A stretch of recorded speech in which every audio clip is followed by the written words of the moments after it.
Welcome to a coronavirus briefing with MIT. I'm Randdall Wright, Program Director with MIT's Office of Corporate Relations. I'll act as your host on behalf of MIT's Industrial Liaison Program. The coronavirus outbreak is first and foremost a human tragedy, affecting hundreds of thousands of people. It's also having a growing impact on the global economy. This briefing is intended to provide business leaders with a perspective on the evolving situation, implications for their companies, and steps they should be taking now to mitigate the impact of the COVID-19 pandemic. We have with us today three of MIT's most prominent faculty members, Professors Yossi, Sheffi, Alex Pentland, and Andrew Lowe, to give us perspectives on supply chain, organization structure, and financial markets, and insight on what firms should be doing now. Let me begin by introducing Dr. Yossi Sheffi, Professor of Engineering at MIT and Director of the MIT Center for Transportation and Logistics. Today, he will focus on the here and now, and will explore with us the COVID-19 disruption in context of past disruptions and explain what companies should be doing now as the epidemic is spreading. Professor Sheffi.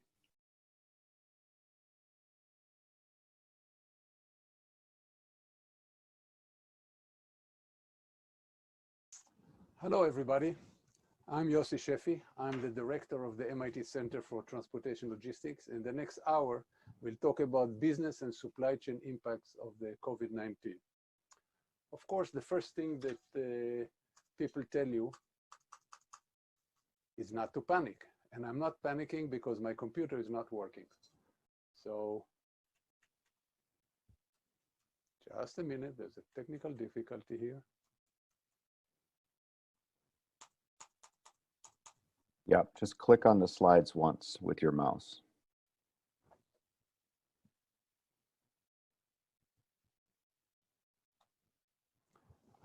Okay, we got it back. So the first thing everybody tell you is not to panic, which of course is the reason for all the panic. But let's look at the whole disruption that businesses are facing here in the context of business disruptions in general. So we have, random phenomena like hurricanes and floods and natural phenomena. We have, accidents. We have government and politics, Brexit, and lots of other trade disputes and others. There are issues of non-compliance when companies don't comply with regulations and it brings a disruption of business, or a supplier does not comply with regulation. We have sometimes competition coming from left field without us realizing it. Of course, the economy. We're now going towards a recession, but we've had recessions before. 2008 comes to mind, was a big disruption for all businesses. There's issues of social discontent when people are angry about using, for example, animals for testing, about environmental issues. There are, of course, intentional disruptions, be it strikes, be it terrorist attack. And finally, we're going to talk about pandemics. That's the subject of today. So in order to put it in context, let's look at some history of some pandemics. So the AIDS pandemic, which is still slowly going on, had 75 million cases at a death rate of over 40%. The US flu, just in the US in the last year, had 35 million people infected with about 0.1% fatality rate. The H1N1 was a very big disruption, had about 1 billion people worldwide, about 200,000 died. The Ebola is one of the more frightening ones because of 2/3 of the people infected died. Finally, we're talking about the Spanish flu, which several people mentioned during 1918. About 1.2 billion people were infected, 60 million, people saying 50 million, 70 million, nobody really know for sure, about 5% fatality rate. But the numbers were enormous. And this was what hospitals look like, and this is where mass graves were digged. So let's now talk about how pandemics work. And they don't attack the whole world at once. There's a first cluster going on, what we saw in China, it then dies down. Then we have another cluster starting and dies down, and another cluster starting. That's what it looks like today. And if we look at one of the dashboards, you see the clusters happening every day. Also, if you look at the lower right-hand side of the screen, you see the top line, the orange line, is infection in China. The yellow line that goes like a hockey stick are infection in the rest of the world. Italy and, of course, around Europe in general, and right now in the United States. Just to understand what is there's a lot of misinformation about the fatality ratio. So let me just mention it, that the problem is there are two types of, two ways to calculate the fatality ratio. The first one is for countries who were caught flat-footed. They didn't test in time, many undiagnosed infection, and the results are overwhelmed medical facilities. So this is what happened in Wuhan, in China. This is what happened in, what is happening right now in Italy. This is what is happening right now in France. In China, just to understand, during the, at the Hubei province, there were about 4.5% people died. However, in the rest of China, it was less than 1%, because by then they were implementing all these measures to stall the pandemic. Around the world, you can see the difference between countries. In Italy, it's now over 7%. The number of dead people in Italy is staggering. South Korea is less than 1% because they started very quickly testing people, following those that are that came in touch with those that became positive, and then they have a very low mortality rate. Iran, almost 5%, has a problem. But if you look at Switzerland or Denmark, they have very low percentage because they made a lot of, they took a lot of the measures early. The idea is to take it early. And just by comparison, there are several countries that took very aggressive measures early and experienced no death, whether it's Malaysia, Qatar, Singapore, Israel, Finland, Bahrain. None of these countries. There are hundreds of infections in these countries. None of them experienced any death yet. Let's now move to the subject of this talk, supply chain impact. So first of all, comparisons that between this disruption and others like the Fukushima meltdown, the Thailand floods, the SARS, MERS, Katrina in the United States are all inaccurate and underestimating the impact. The problem with the COVID-19 are that it impacts both supply and demand. We saw first a supply impact, and I'll talk about it a little more, but the main impact is going to be a demand impact. Part, of course, as you read in the paper, China today is a much larger element of the world GDP, so both supply and demand affecting China, thereby affecting the rest of the world. But the main impact will be the demand reduction due to fear and social distancing, and of course the media, the online hype. We are probably facing a recession. I let the two other speakers talk about it a lot more, but this is the so-called black swan, the thing that hit us from left field without any preparation. Let me suggest that even though this is different, there's something that I call the Anna Karenina principle. What is this? Tolstoy wrote in his book, Anna Karenina, happy families are all alike. Every unhappy family is unhappy in its own way. So every disruption comes with its own litany of misery, and causes, and cascade of effect. Every disruption, not two disruptions are the same. However, management of every risk and every disruption involve prevention, detection, and response. There are generic preparation steps that should be taken in every disruption.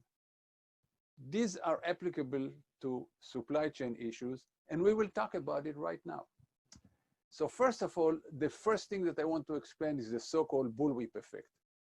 It tells us who will be the most vulnerable among businesses affected by the supply chain. What happens with the bullwhip effect is as follows.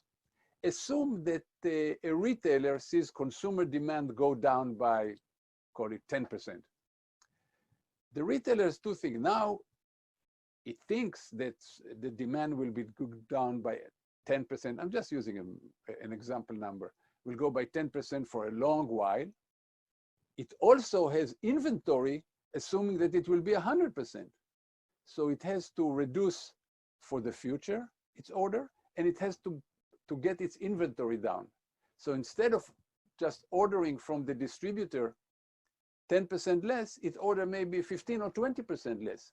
The distributor sees 15 or 20%, it has the same issue. It looks at its forecast, it looks at its inventory, and it order from the producer maybe 25% less. The producers order from the supplier even less, and it goes up and up. The bullwhip goes up and down. At this point, we're going down. It also, oscillate heavily. But the point is that the small suppliers at the second and third tier of the supply chain are usually small and cannot withstand the initial downdraft in orders. So the result is damage to the upstream suppliers. Just to give you some data, during the height of the 2008 crisis, which was also a demand disruption, US retail sales were down 12%, manufacturing inventory down 15%, and manufacturing sales were down 30%. A colleague of ours, Jan Francois in Holland, did a study with using Dutch data during 2008. Tier 1 and 2, it's the suppliers immediately supplying to the brand owners. Relative to the end consumer, they went down about 25%. However, people deeper in the supply chain, what we call upstream relative to the end customers, were down 40%. And in fact, the Chinese immediately understood that this, as the China Morning Post said, this could be a death blow for Chinese small manufacturers. So the Chinese government told State Bank to start loaning money at 0 to very low rates, sometimes 0 to small businesses, and reduce aggressively the taxes on all small manufacturing. Now, during 2008, Alan Mulally, the CEO of Ford, understood it very well. When he gave his testimony to Congress, he did something that in some sense is amazing. He implored Congress to save its competitors, because he said if GM or Chrysler will fail, their supplier will fail, their supplier will fail, and their suppliers will fail. These suppliers are making, for example, Johnson Control makes seats for all the auto manufacturers. If it fails, nobody will have seats, including Ford. So it asked Congress to help and make sure that these companies will be helped. Ford was not in a bad position. It had enough money. But to summarize, you say a collapse of one of our competitors would have a ripple effect across all automakers, suppliers, and dealers, a loss of nearly 3 million jobs in the first year. So he was trying, he understood his problem very well, and trying to explain it to Congress that it's not only the what you call the OEM, the original equipment manufacturer, the people who hold the brand. In this case, it's the auto company, but it's all their supplier, and it will affect an entire industry. We'll talk a little more about this later. First of all, let me give you some forecasts, which is always dangerous, because in 2 to 3 weeks, you may find out that I was wrong, but be it as it may. So we started in, let's talk about supplies from China. First of all, understand that supplies are coming, by and large, the big quantities on ships. They are not flying on air in any case. There's almost no flying, but this is not flying on air. It is coming on ships. So what happened is the following. In the Chinese New Year, there's all businesses in China almost grind to a halt. It goes from the second week of January until the end of January, beginning of February. So this is what happened in 2020. Everybody went home. Factories the world over who get part and material from China knew not to expect shipment during the Chinese factories closure. So, however, they expected shipment to restart right afterwards. So what we did, what these world factories did all over the world, they had enough inventory of parts and material in order to build their product to cover the down period, but not much more. So see what happens now. Let's focus on China and its vicinity. What happened is a week after the end of the Chinese New Year, ships from China loaded with parts and material did not make it to North Korea, to South Korea. They probably also didn't make it to North Korea, but it was not a problem. It did not make it to South Korea. What happened in Hyundai announced a week after the end of the Chinese New Year that it is closing factories in South Korea. 10 days after the end of the Chinese New Year, ships laden with parts and material were not making it to Japan. Nissan announced closure of factories in Japan because it did not have parts. Let's now look at the United States. It takes about 6-8 weeks to get from a factory of China to a factory in the United States. What does this mean? This means that if we take about the beginning of February, sometimes the end of March, first part of April, we are going to start having factory closures in the United States, whether it's automobile parts, whether it's cleaning supplies, whether it's aircraft parts, whatever. We're going to start, and many, many others. We're going to start having closures and inability to make product in the United States for a while until the Chinese will start moving again. But remember, it will be not possible to fly many of these parts because we lost a lot of the air cargo capacity. Just for those who not realize it, most of the air cargo capacity is belly freight, what's called belly cargo, that flies in the belly of passenger aircraft. Most passenger aircraft are not flying to China. In addition, FedEx, UPS, DHL all reduced their China services. So we don't even have capacity to do it. Even if we wanted it, it would be outrageously expensive anyway. So it will be a while until these factories will start gearing up. So what should be the corporate actions that companies should take right now? We'll talk about setting emergency management centers. We'll talk about how to set up communication decision-making protocol. We'll talk about who has the decision-making authority, reviewing the review of suppliers and review of products and customers. And finally, the bullet point before last, we'll talk about one issue about finance that is tied to supply chain. Note that Andrew Law, my colleagues, will have a whole hour talking about financial issues in the context of the coronavirus. And the last one, we should plan for the recovery.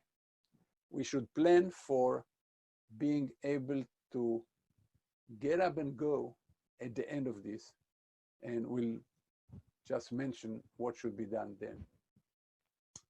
So first, let's talk about Emergency Operations Center. So the idea is, when you have a crisis, you want central information and decision-making function. You want the decision makers have all the information come to one place when people can talk to each other and make decisions. Now, the pictures that you see here are, or the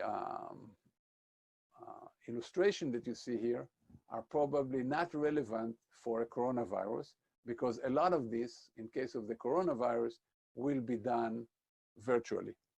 But we need a central information decision making, and one can have people in a room like this, but spread them around, of course.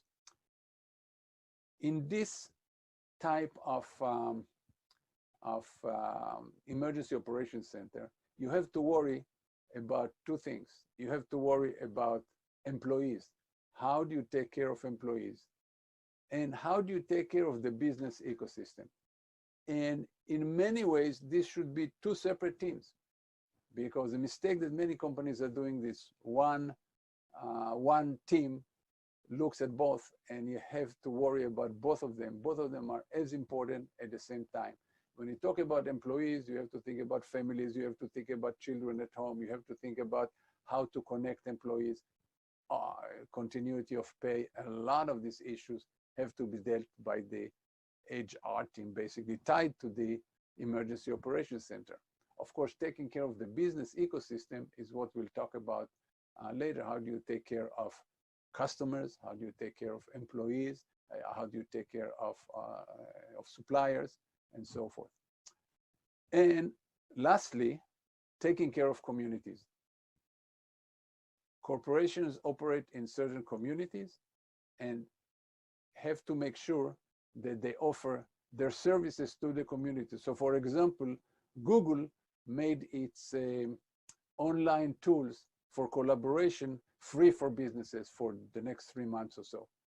Many businesses are taking similar actions, giving their stuff free to people so they can use during the, so they can keep business, family, relationship, collaboration going during this crisis.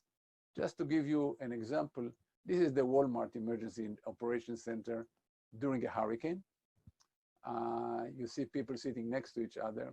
That's not going to happen now. They're going to sit far away from each other, but this is tied to all their system. On the screen, you can see what happens in every one of Walmart distribution center and stores and parking lot. And the information comes to this place. This is American Airline Operations Center, something similar. Let's now talk about the crisis communication. Excuse me. How do you communicate what has to be done in case of a crisis? So, first of all, you must have ready communication for all stakeholders, which means know who they are, have all the emails, have everybody get on similar collaboration tools at this point, and so on. As I mentioned before, you have to worry about employees, you have to worry about customers, you have to worry suppliers, the media, shareholders, analysts, and the community. You have to communicate with them continuously. For example, MIT every morning sends to all its employees a message about what's going on and how life are changing, what is happening, what is not happening. This is something, and it's sent. Now, of course, MIT, everybody at MIT has an email address and text and so forth, and it comes on all channels. Important to speak with one voice. Just one person speaks about the crisis and what we are doing about the crisis. Of course, we have to decide who is in charge. We all remember after President Reagan was shot that Alexander Haig came on TV and saying, I'm in charge. Turns out, according to the Constitution, he is not. But so one had to decide a priori what happens if the CEO falls ill. What happens if other people in the organization are not able to function? Give accurate information. This is something that we all lament now in the United States, but giving accurate information, tell exactly what's going on. The one voice has to tell everybody exactly what's going on, not try to spin it, not trying to blame other people, just tell the truth. Example of how not to communicate is the case with Malaysia Airline, the Boeing 777 that went into the Indian Ocean. On March 8, 2014, Malaysian Airline 370 flight disappeared. Immediately, the Malaysian went into a tizzy. They started conflicting announcements and spoke with multiple voices. See, the Malaysian Prime Minister was saying one thing, the Minister of Transport another, the Inspector General of the Malaysian Police, the Malaysian Air Force Police, the Maritime Enforcement Agency, Department of Civil Aviation, airline representative, air traffic control releases, all gave very confused information, and nobody had the trust of the people, and of course the grieving relatives, but also the whole aviation work tried to understand, all aviation world tried to understand what was going on. What happened to a sophisticated state-of-the-art airplane that fell off the sky? We still don't know.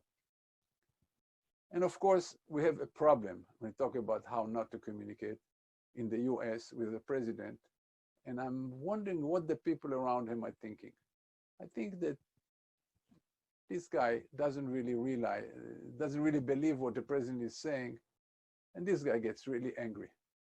So I don't really know what they're thinking. That's in my mind what they're thinking. Now, decision-making. Let me give you an example that I describe in my latest book about risk management and resilience. In 2011, that was the height of the Japan disaster. Remember the tsunami, the earthquake, the tsunami, and the nuclear disaster. So many of the GM suppliers in Japan were not able to supply parts. So, for example, at one point, GM had no seat heating module. That's the solenoid that goes under the seat to warm it up in a cold weather. So they had no seating, couldn't get the part that hits the seat. So they had an emergency management center, of course, but they were arguing what to do. A vice president came in and made a decision. Build vehicle without heated seats. Well, turns out a disaster. The problem is that heated seats go with leather. So you build more cloth seats.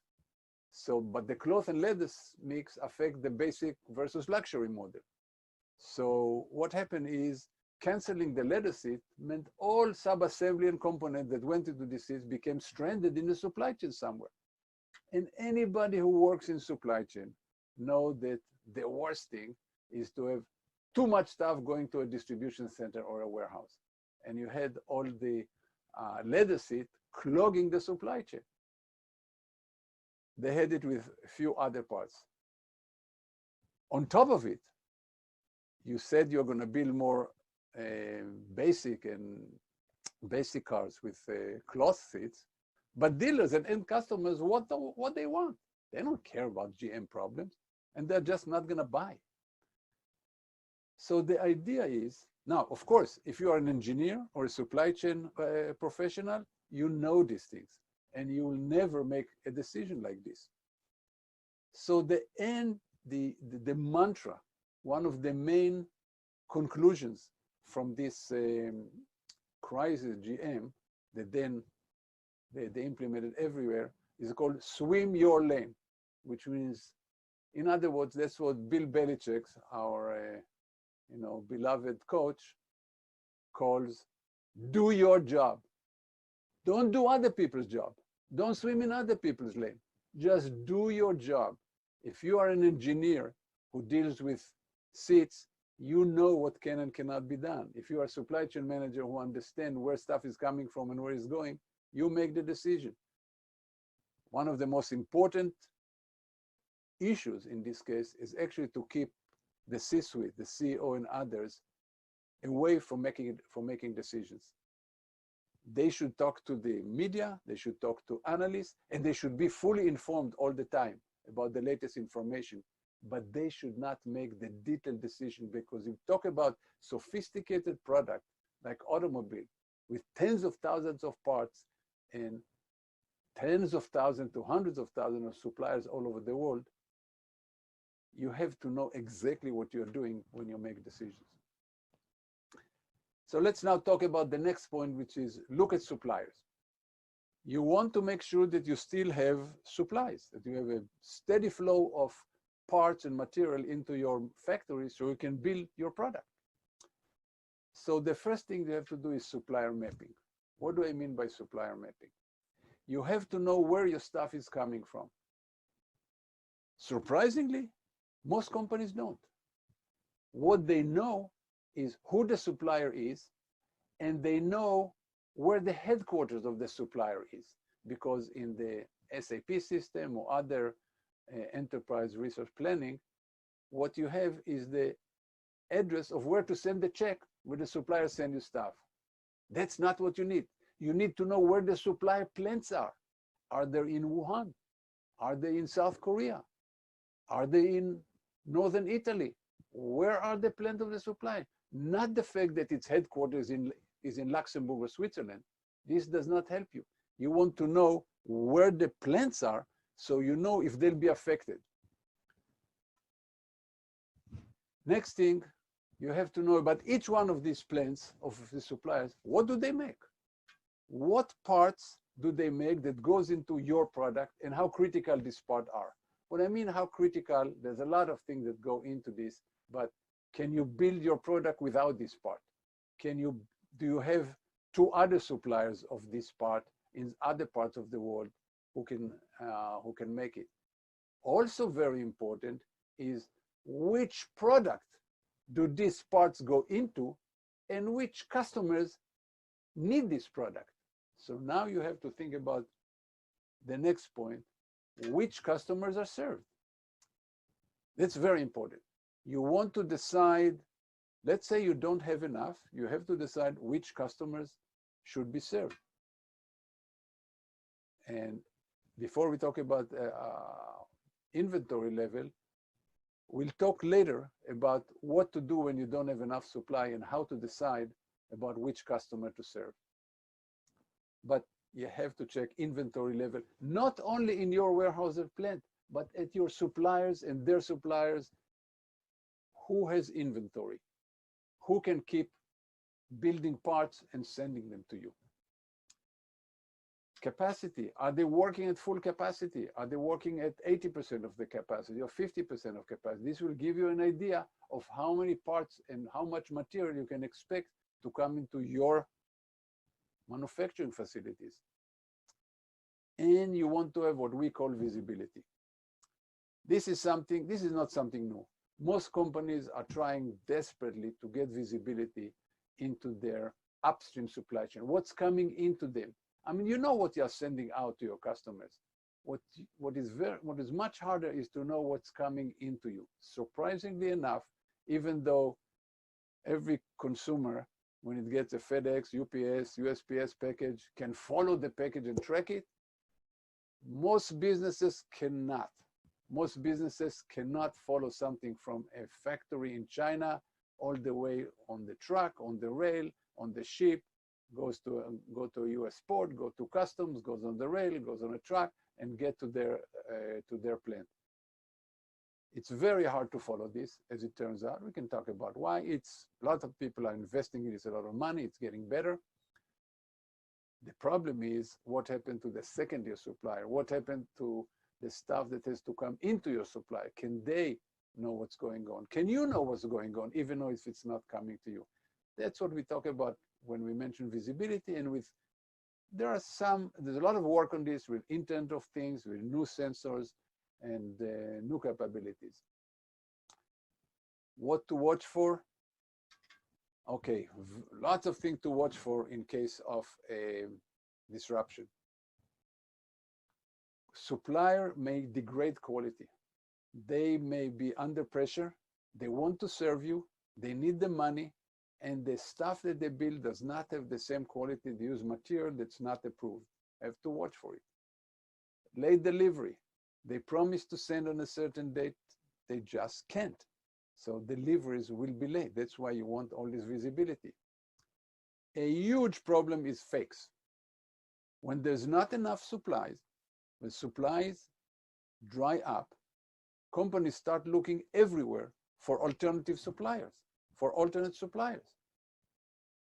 Lots of new suppliers suddenly come online and on the internet, and they offer fake stuff. They may offer used chips, for example, that may be repainted and sold as new chips, but they'll fail as soon, soon after you install them. Lots of issue with this, and we saw this big time. We saw this during the horse meat scandal in Europe. We saw it during we saw that the US Air Force, the Lockheed, and the people who build some of the most advanced jets in the United States found out that they have fake chips in some of the systems. There are many, many cases like this, but what's important is to watch for it during a disruption, because this is when they spike. Financial health, you have to watch for the financial health of your suppliers. If you depend on them, they better be in business. So watch for, and this not enough to wait for the end of the quarter. The best thing is actually to watch the news in their city, in their area, to find out if there's too much talk about redundancy and bankruptcy and going out of business, things like this. Of course, call them all the time. Be in touch with them. Finally, get ready to support critical supplier. In 2008, we had many companies, automotive companies, Intel, many others, supporting weak critical suppliers by either investing in them, extending their own terms to this, their own credit terms to these suppliers, and many other ways. But the important thing is make sure that critical suppliers don't go out of business, because then you go out of business. You cannot build stuff. Think about it. Now, there are several problems with the supply chain structure. This is what a supply chain structure looks like. On the top, you see OEM, original equipment manufacturer. Let's assume that this is Ford, Chrysler, GM. So the first problem is opaqueness. Companies actually don't know who is the bottom tier or the top tier of the supply chain. So if you look at the OEM, imagine General Motors, it's know who its tier one supplier here. Let's assume that one of them is, we say Johnson Control, makes seats. The seats is going to GM plant that assemble the cars. But into Johnson Control, there are companies who make all kinds of parts for the seats. So this will be the heating modules that we talked about before. And upstream in the supply chain, there are lots of suppliers who make screws. And these are, by the way, when you go into automotive, there's special screws that are actually regulated and heat treated. But they sell to all the auto companies.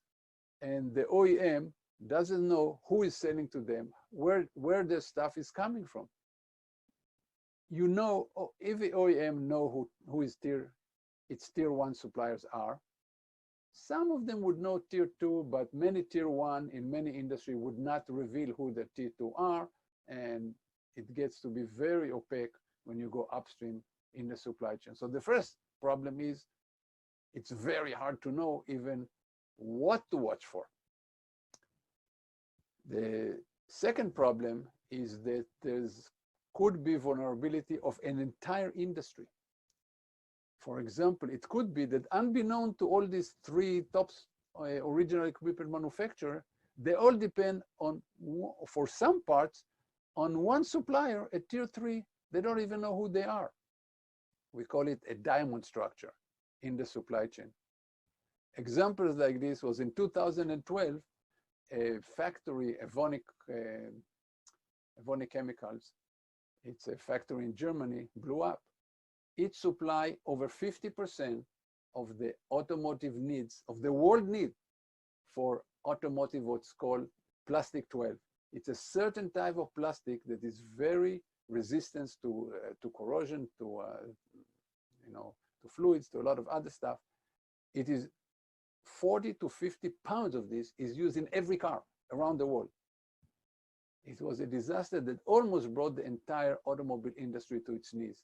Turns out the industry to its credit, got together, all the competitors got together under the guise of the automotive industry group and in Detroit, brought together a lot of other chemical manufacturers, DuPont and many others, who started making this stuff. So the auto industry did not come to a halt. I mentioned before, what do we do if there's not enough supply? So if you have limited supply, you can do several things. You can allocate the goods, you can auction them, you can dilute them, and you can shape the demand. Let's talk about every one of those. Let's talk about allocation. Excuse me, let me.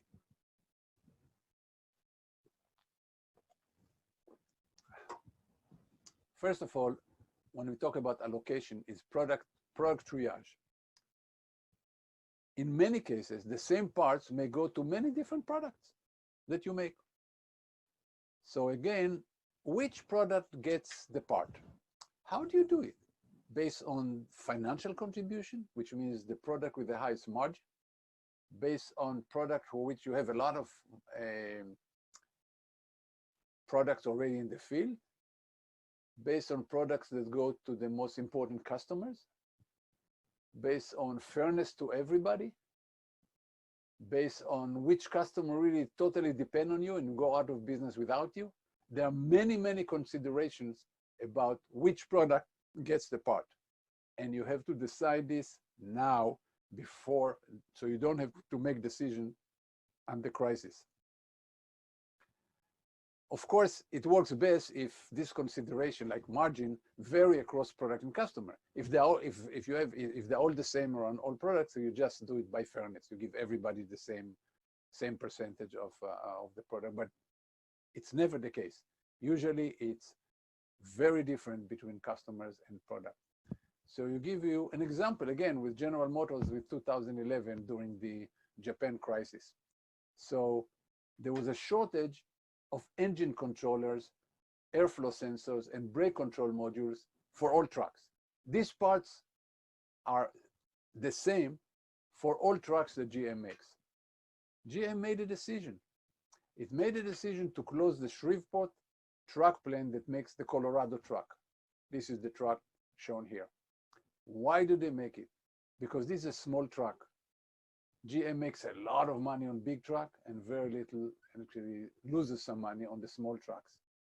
So in addition to this, it had lots of field inventory. Because it was not selling well, it has a lot of field inventory, so it would not have affected customers.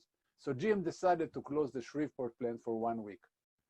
Of course, the Wall Street Journal and New York Times, so the sky is falling, GM is closing plant. It was totally and utterly planned and orderly closing. As it turns out, once they decided to close it and started the process, they found out enough extra parts and did not need to close. But by the time that you start closing of a plant, they had to close it for a week and then ramp it back up.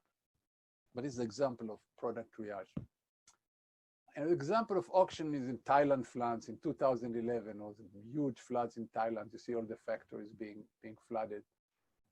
Thailand is the #1 producer, like 70–75% of the world disk drive are produced in this part of Thailand. So the company that had the part decided to get it to the customer who wanted it most. Now, economists will tell you that this is the right way to make a decision. Western Digital was hit hard, and Seagate had demand stripping supply. So Seagate conducted auction among customers. He who pays me the most will get it. Economists think it's the right way to do it because it gives the product to the customer who needs it most.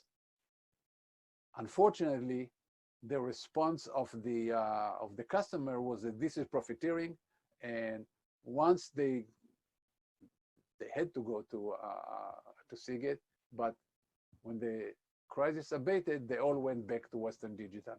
So it worked for a short term, but not for a long term. Dilution, that's an example. There are many other examples, but MakerMark had high demand for its bourbon.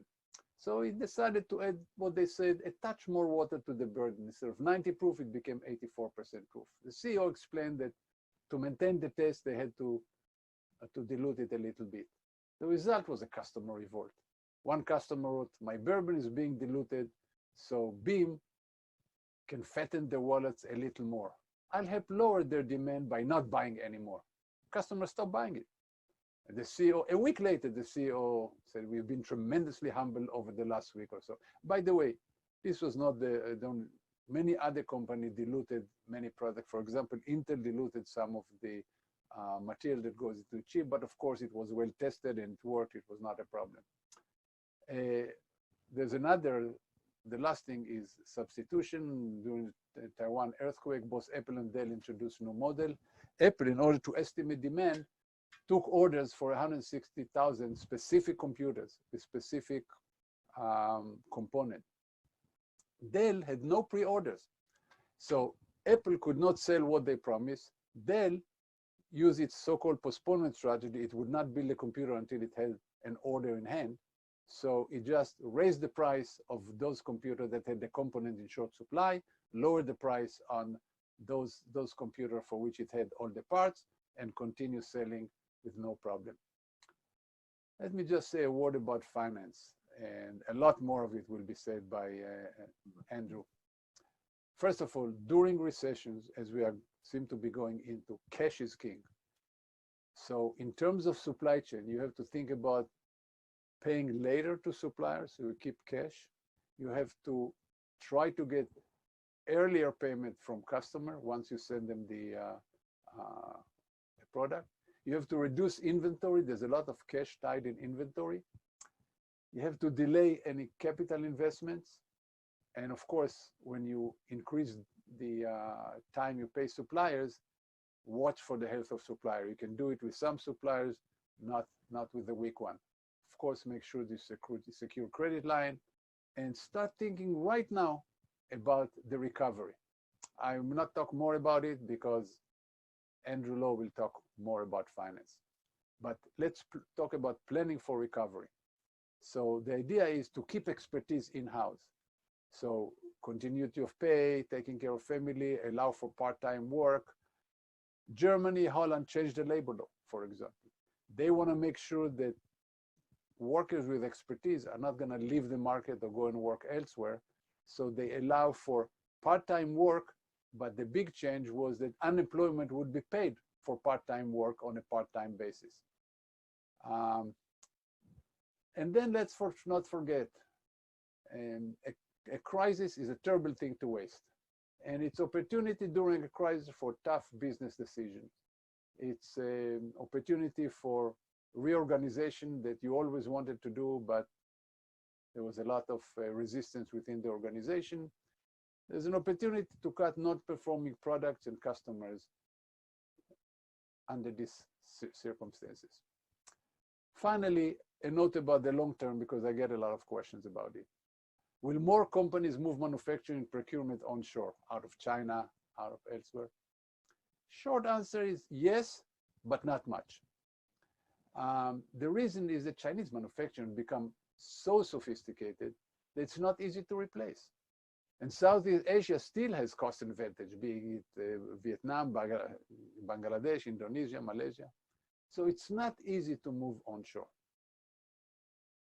So, but on the margin, companies will not move totally, but will balance their supply base and include suppliers in different parts of the world, and maybe in the United States as well, or in North America. But note, companies who source in the United States will do the same thing.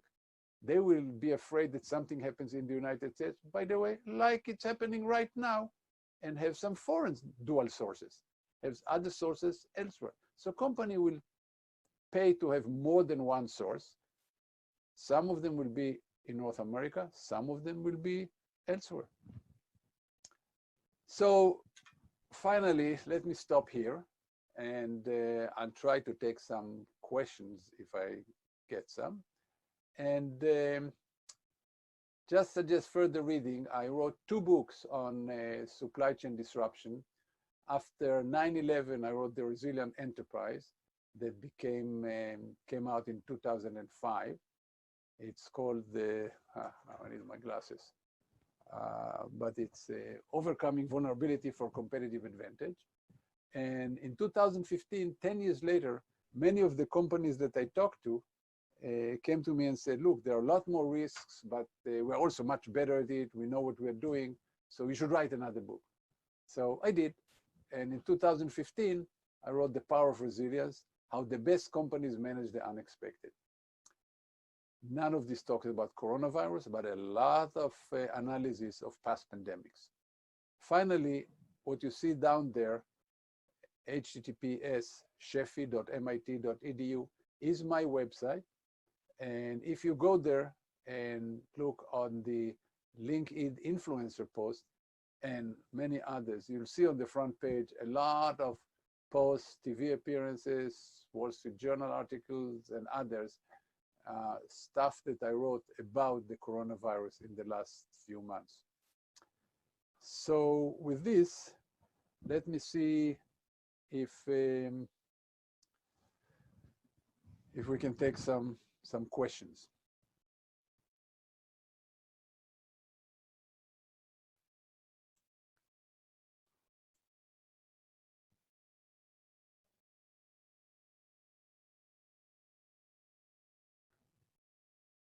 Okay, there's a question from Solomon, who say, we've been pushing decentralization and pushing decision-making to the lowest possible for quite some time.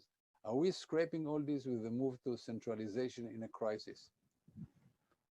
Good question. Many companies have been decentralized and moving decision-making down. And by the way, it's absolutely the right thing to do, especially in a crisis. But let's separate between two things. Let's separate between the information flow. We have to focus the information and focus high-level decision-making. But the idea, if something happened at the low level, this is particularly important, not for this type of disruption. In this case, it's worldwide.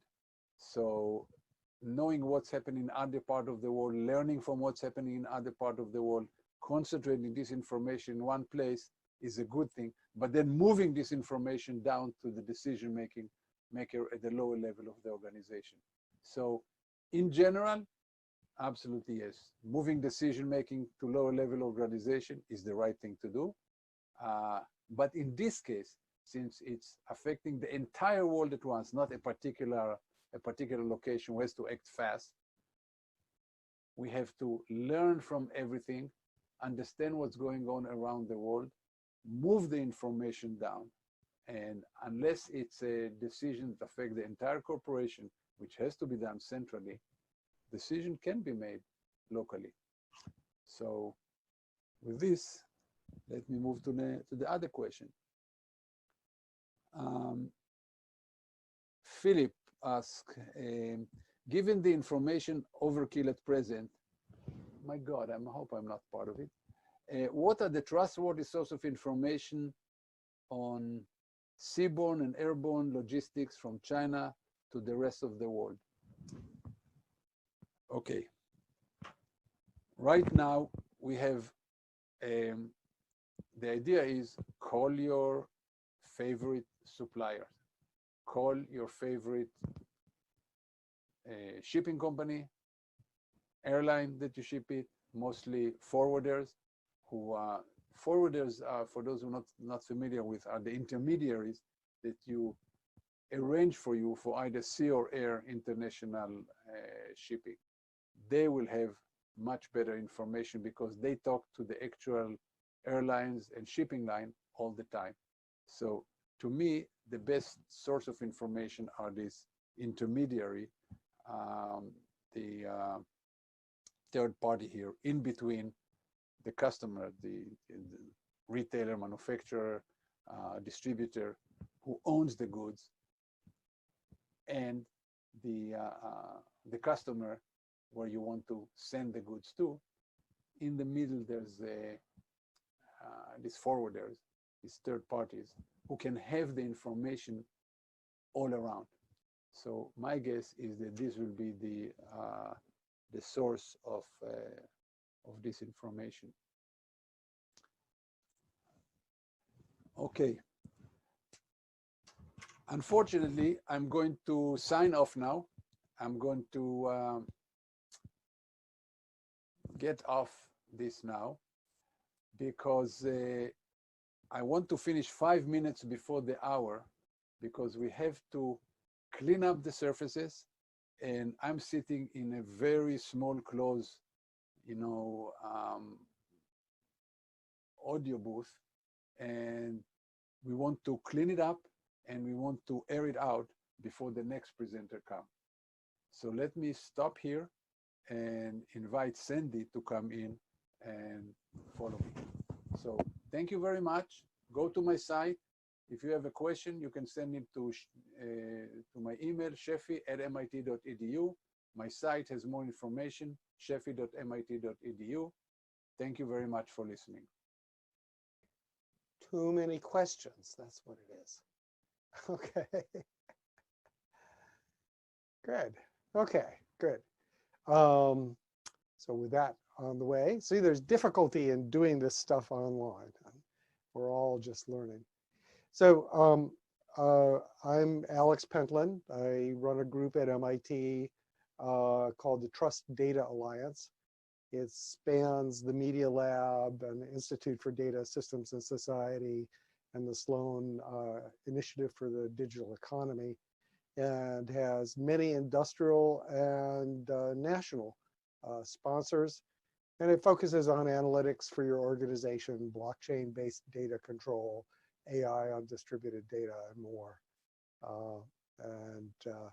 So let's just get into it here.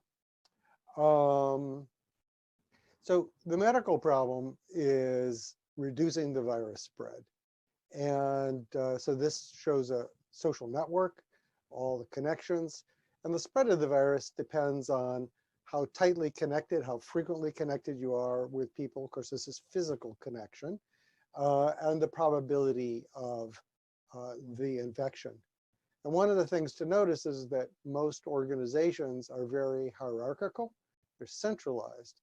So the people in the center are the senior leadership, and they have the greatest risk because all roads lead to them.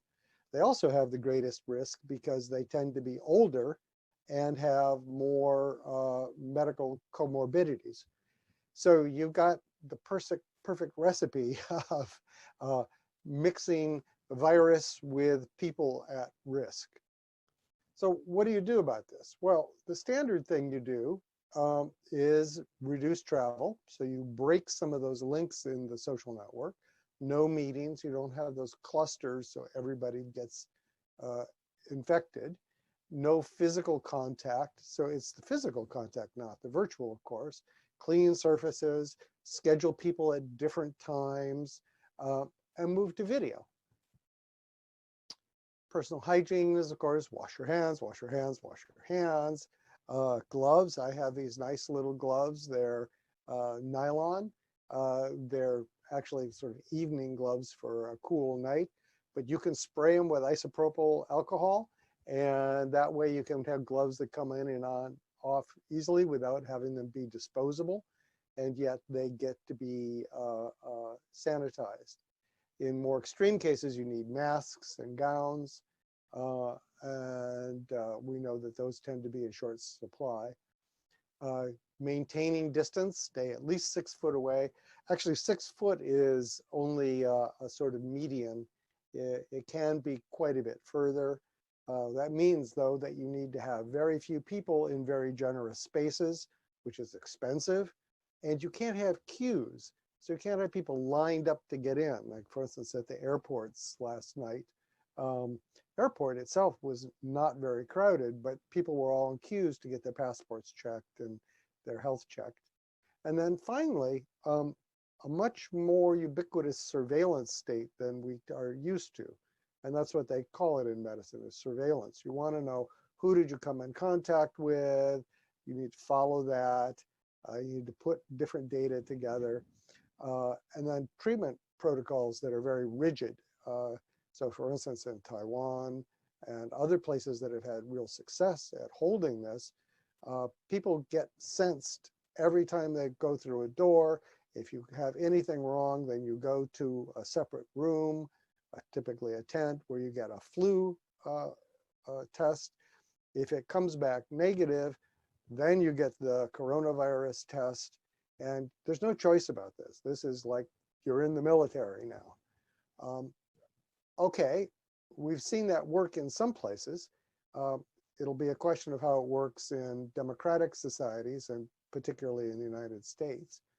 The real problem from this, from a business and organization point of view, is that information spread and virus spread are very, very similar mathematically and how they happen. Everything flows to the central people. And normally that's good, because that means the central people have a greater view of what's happening and can help make the organization move as a whole. But of course, if this is through physical contact, that also brings the virus along. So the obvious answer that comes to everyone is, oh, well, let's go virtual. But this is not as simple as it looks. And I'm going to tell you why it's not as simple as it looks. So probably almost all of you are doing some work at home, some virtual meetings. You're on a virtual meeting now. You're changing schedules. And the simple sort of medical way of thinking about it is really insufficient if you're going to continue to have a functional business. So what are some of the problems? Well, the problem in most businesses, perhaps the biggest one, is that informal communication are about half of decision quality. So this shows information flow in a German bank, 5 departments. The blue stuff is all the formal communication, in this case, email, paper, things like that. And the red is conversations in the halls. And what we did is we put little badges on people to measure these informal conversations. And it turns out that success in coming up with new initiatives, productivity, is far more dependent on the informal stuff than it is on the formal stuff. So when you go virtual, you get rid of all this meeting in the hall, meeting around the coffee pot, etc. And as a consequence, if you continue in the normal way, your decision quality is going to be hit very seriously. Another one, which people are not so aware of because we tend to have the wrong attitude about it, is that mental health depends on this sort of social communication, and it's much more affected by face-to-face stuff than virtual. Face-to-face is far more powerful because it has all these informal parts to it that tell you what the person's really thinking. And a general rule is that mental health depends on two-way useful social interaction, just as your body health depends on repeated physical exercise. So what that means is that not only do you have to have the ability to reach out to people and talk to them about what's going on, but you also have to feel like they're reaching out to you. And that sort of two-way interaction where you're a part of a little team, your buddies, is critical for health. It's in fact the biggest predictor of mental health and the thing which probably has the biggest impact in terms of innovation. Loneliness really does result in mental disease. So when we all work at home, we talk about, oh, the loneliness, the isolation, but this is not just, heuristic. It's not just something that is common sense. There's actually a medical process going on here too that you have to respect. Another problem, which probably the people on this webinar aren't very sensitive to, is the problem of solidarity. Are we all in this together? Well, people under 30 essentially have very little risk of dying from this. It's very similar to the flu for them in terms of mortality risks. And a lot of them say, oh, why should we self-isolate? Why should we hurt our careers? Why should we do these things? And so you're beginning to see these sorts of problems. And You can meet this either with force, so you measure these things, the cops come in, you fire them, whatever, which has lots of negative effects, of course. Or you can show them that mortality is not the only thing that's going on here. So even though if you're young, you're unlikely to die from it, you may have to be on a ventilator for 2 weeks, and it will disrupt your life for months. So for instance, in Italy, where the outbreak is really bad, the advertising for self-isolation, social distancing, shows young people who are in the hospital on ventilators and interviews them about the horrible experience it is. So they didn't die, but they certainly suffered. So it brings the value home to them. And of course, there are other sorts of messages you can have to bring home the fact that we need to be together in this. We need solidarity. I mentioned it a little bit earlier, but part of the problem with solidarity, some of the problem with mental health, comes down to a problem of trust. You have to have trusted relationships in your organization. It is not a function of transparency or predictable sort of procedures. It's really a very personal thing, which is that I know that if I do a good for you, you're going to do a good for me. So it has to do with the frequency of having those sorts of interactions that produce this attitude of trust where you're willing to go a little bit extra. That little bit extra results in solidarity. It results in better decisions. It results in almost everything you want. So you need to somehow have these interactions between pairs of people, not the group, pairs of people that are valuable to both of them. And so encouraging that is tremendous. Also, if you're going to change behavior, which you need to do rather drastically in this case, by far the best way to do that is through these personal trusted relationships as opposed to monetary incentives or rules or speaking to a group. So social incentives where, for instance, a group of people, their friends, are rewarded for all helping each other is a far better strategy than just making a rule or having penalties.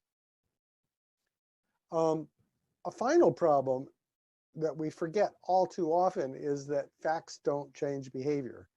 Daniel Kahneman, the fast and slow thinking, the nudge thinking, makes the point that about 5% of our thinking is rational and the rest of it is automatic and habitual. And that automatic and habitual is most of what we do. It's the problem here. And strangely, our rational mind really doesn't communicate with our habitual mind. So think about how hard it is to stop smoking. Think about how hard it is to do many sort of habitual things. That's why social pressure, social context is so important, because that's essentially where this intuition system 1 stuff comes from. People tend to do what the people around them are doing. They want to fit in. And so making it the social norm is a far more powerful way to change behavior than giving them the facts. So in summary, normal procedures have really serious problems. No contact hurts decisions, mental health, trust, solidarity. Personal hygiene is really hard because facts don't get into our habits very easily. Also, many workplaces have inadequate facilities for this. There are no wash basins every 10 feet. So you have to get in a crowded space, a bathroom, to be able to wash your hands. Well, that's sort of self-defeating. Maintaining distance is expensive. It's real estate, it's rent. It's often impractical because you're servicing machines or helping fix things or something that's physical that requires that humans be close to each other. You can work on that. You can schedule things differently, but it's not as easy as it sounds. And the ubiquitous surveillance and rigid protocols is very much anti, not just the sort of democratic sense of things, but the sense of young people in particular, where You know, they're worried about Google and Facebook and data being everywhere. And so this really is a sort of nightmare where you have the robot overlords watching people, and people will react poorly to that, shall we say. So you really want to involve people in the decisions, be transparent, let them know, and yet you have to be able to accomplish these things. So the bottom line is this is one of they call a wicked problem. It's one that doesn't have a solution. You somehow have the flow of ideas necessary for organization, and that is fighting the flow of virus, which is necessary for health. And both of those are fighting mental health and trust and solidarity. What are you going to do? Well, the key thing is what you often do in business is you have to maximize one, minimize the other, and maintain a certain level of interaction for mental health and trust. So it's not just do this, like the medical recommendation. You have to balance these things. And to balance them, you have to measure them. And you have to measure them continuously. So, for instance, for the idea of information flow in your organization, you have to keep track of how the conversation, the information, the decisions are flowing versus the information infection flow, how the physical contact and exposure is happening, and then try to balance them. You can also try to lower the cost of decision making. Like, for instance, secret voting is an example of that we use in our government. Voting on something secretly reduces the cost of stating an opinion. So in a meeting, you might have a secret voting point rather than asking, does everybody agree? If people can express themselves without the social cost, you get a very different dynamic where people feel like, well, their voice matters, and it's not just the loud guy that carries the day. This particularly matters online because it is much more the case that online, the guy with the loud voice carries the day. So people begin to feel alienated, their opinions aren't heard. You only have infrequent interactions, there's no informal ways. So it's a step in that way.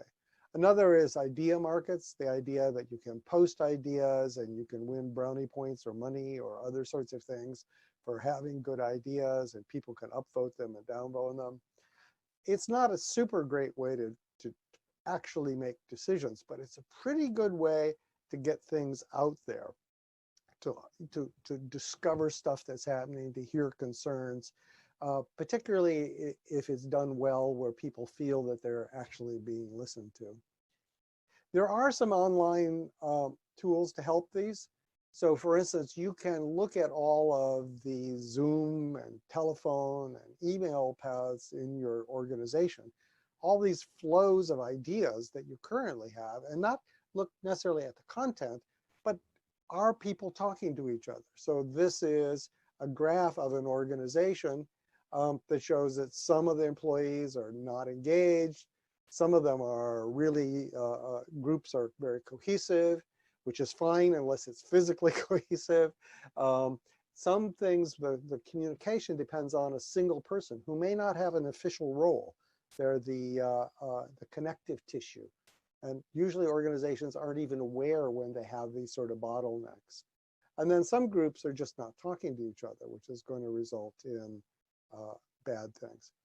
So my lab does spin-offs in this area. So this is one that generates these sorts of data to help you manage silos, bottlenecks, isolates. And whoops, go back. And there are competitors to this, of course, but you might want to take a look at it to get an idea of how you can keep a track of the idea flow as well as the physical flow. Another thing that we've been able to do is have little apps on people's phones and be able to map in real time where there's crowding and where there's risk for infection. So this is the MIT campus. You can see that there are certain places that stand out as being dangerous because they're highly crowded. And this just happens. You get queues, you get jams, everybody decides to do it at the same time. But if you can make people aware of this, then they can take personal action to minimize their risk. So you can think of this like the driving app Waze. People contribute data. It's anonymous, but it lets other people and them know where there's going to be problems. Another sort of topic in this is managing trade-offs between the infection and trust, mental health, and solidarity. So these are the things that managers typically have a hard time with. We're not taught about this. It's usually done as sort of a skill that's implicit, or it's considered very soft. But as I've tried to tell you, there's some real scientific evidence behind this, and it's you can make hard numbers about it. You can make hard trade-off decisions. You can actually manage this if you measure it. So the sort of principles are fairly clear. So everyone should be heard and engaged. And you want peer-to-peer networks, not necessarily top-down networks. In fact, largely peer-to-peer, because the peer-to-peer, people talking to specific other people, is where you get the source of trust, of mental health, and of solidarity.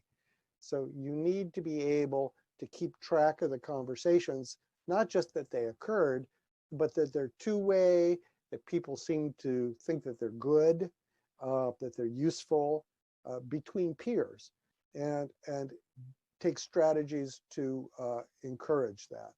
So an example that I like is some companies have peer rewards. So if people in your work group once a week give votes to other people in the work group, and the person for doing a good job, for being healthy, helpful, that sort of thing. And the people who get the most votes get a bonus in their paycheck.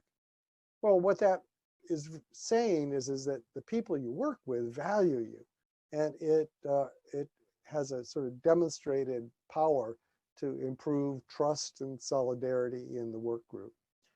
Another idea is flu buddies. We use buddies in camps for kids, but we need buddies here, people you can turn to, talk about things that aren't part of business, like what do you do with the kids? How do you keep yourself clean? How do you, what's going on? You need people to really sort of share with, and having specific people assigned to be helpful. So people choose their own buddies, of course, but then giving them time to sort of touch base and encourage them to do that, and encouraging them to post ideas that they have and be rewarded for that can go a long way to maintain social support. Motivate changes by making personal risk clear. A lot of the messaging is stuff that misses the younger people entirely. It's like, well, you know, this for me looks a lot like flu, right? And that's not that bad. So this business of, you know, making clear that being on a ventilator for 2 weeks is not good. You may not die if you're 25 years old, but you're really going to be in bad shape. Making those sorts of things clear, making it clear that if we can't do this together, then we're all going to be laid off, and being very transparent about how that happens, so that people can see that it's a rational thing, not just the boss, right? It is key. And you might consider things like local workspaces. That sounds a little problematic, but that's a good way to build these flu buddies, people that can help each other. It's a good way to get cross organizational ties. Obviously, they have to have social distance and things, but you can have broader spaces.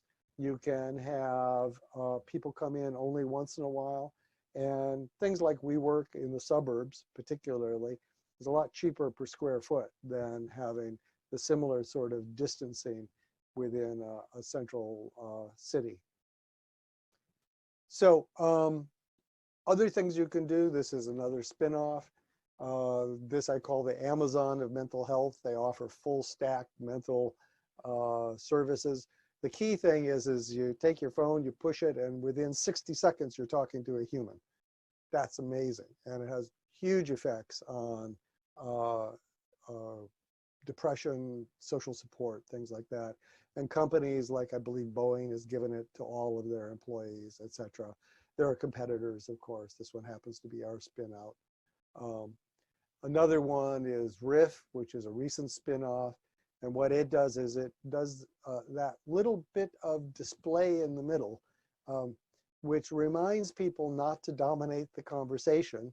And it looks at who interrupts who so that you can discourage people who are sort of, forcing the conversation, dominating the conversation from doing that, and encourage people who are tending to be alienated and be wallflowers to be part of it. So it's part of making everybody heard. So it's AI for video conferences. And then another spin-off, Cogito, which listens to the way people talk to each other, not the words, and tries to remind people that they're supposed to go, and not talk too much and so forth. And call centers use this, and it has huge effects, not only on the customers, but more importantly, perhaps these days, in the employee stress. And again, there's competitors, but that's the spin-offs that we have. You can look at those and sort of see more about how our group thinks about it, how I think about it. And if you're interested in greater depth, here's a couple of books that talk about how people work and how social relationships work using real quantitative data. It's not a soft science. It's actually something where you can put it in the numbers and you can crank it. So, and with that, I'll end there. And thank you. Let's see, I guess I'm supposed to do the Q&A here. See, I don't see the Q&A. So water cooler things tend to be things that are a little more private, so you can open things up. You get to see how the person feels about it. You can see their facial expression, their body language, whereas that all goes away on Slack. So Slack is good for frequency. It's good for sort of ease in small groups particularly. But you lose a lot, and that loss has to be made up with other things. So you can't just have Slack. You have to have Slack plus these other sort of reward mechanisms. You have to manage the social graph so that everybody gets included. You should have social rewards for behavior change, for building camaraderie among people, and so forth. Another question is, what are the ideas for creating an informal socialization experience? I think there's a lot of different ideas out there. For instance, watching movies together, like Mystery Science 3000, where you do it on Zoom, movies on Zoom, everybody can talk to each other, so you can make snarky comments. That's a sort of interesting thing to do. So you can recreate a lot of that. And as a business, you should reward people for doing that. You should give them tools to do that, encourage them. Like I said, you can also do things that are sort of limited social things. Like you can actually have local places that are very small meetings, say in the hometown of a couple people, and you can have a lunch meeting where you arrange that the distances are large, and that's probably okay, right?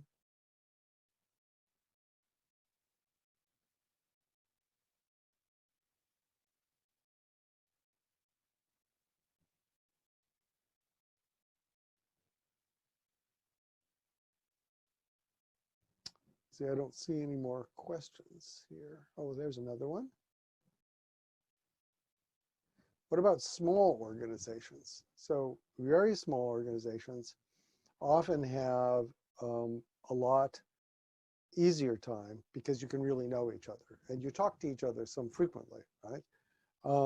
But you still need to do the social things. You need to have one-on-one buddies to make sure that people feel good about it. Video is a lot better than text, just because you can sort of see how the person's feeling and their body language and so forth. And I think that's the main thing. small organizations tend to not have a lot of bandwidth to actually institute these new procedures. But it's important to actually pay attention to the mental health, to the social stuff. So for instance, in my group, I actually email all the people to ask how they're doing, because they're all moving around the country, going back home and so forth. We have a Slack channel, of course, but we also do Zoom meets. Like we're going to have tea today. Well, what is tea? Well, it's tea's on a Zoom where we all drink tea and talk about things, and it's sort of open chat. Let's see, another question. See, what can we do as executives to keep peer-to-peer rewards not becoming just another popularity contest? Most popular employees aren't necessarily the most productive. That hasn't been a super problem in the places that I've heard it being used, but you can, for instance, say that the peer-to-peer rewards have to rotate. You can't give it to the same person twice in a month, something like that. That makes them look a little further. I agree with you, that's a super problem, but I think there are ways to sort of manage that. How does a company culture evolve in a virtual environment? There are some companies that have been able to do a pretty good job. It's not entirely virtual, which is why I keep bringing back the sort of having little local clusters where people actually do get together a little bit so that they know the other person's human and so forth. They get out of their house a little.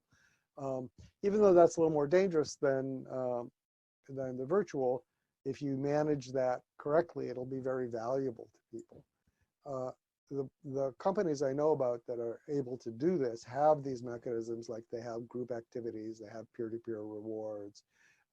They pay real attention to inclusiveness, getting everybody to be heard, and they use a lot of tools to be able to do that. And there are plugins to Slack and things like that, and Zoom to do that.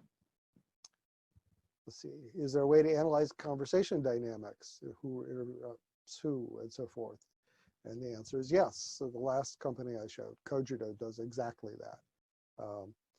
This is typically used for call center people who get in fights with the customers all the time.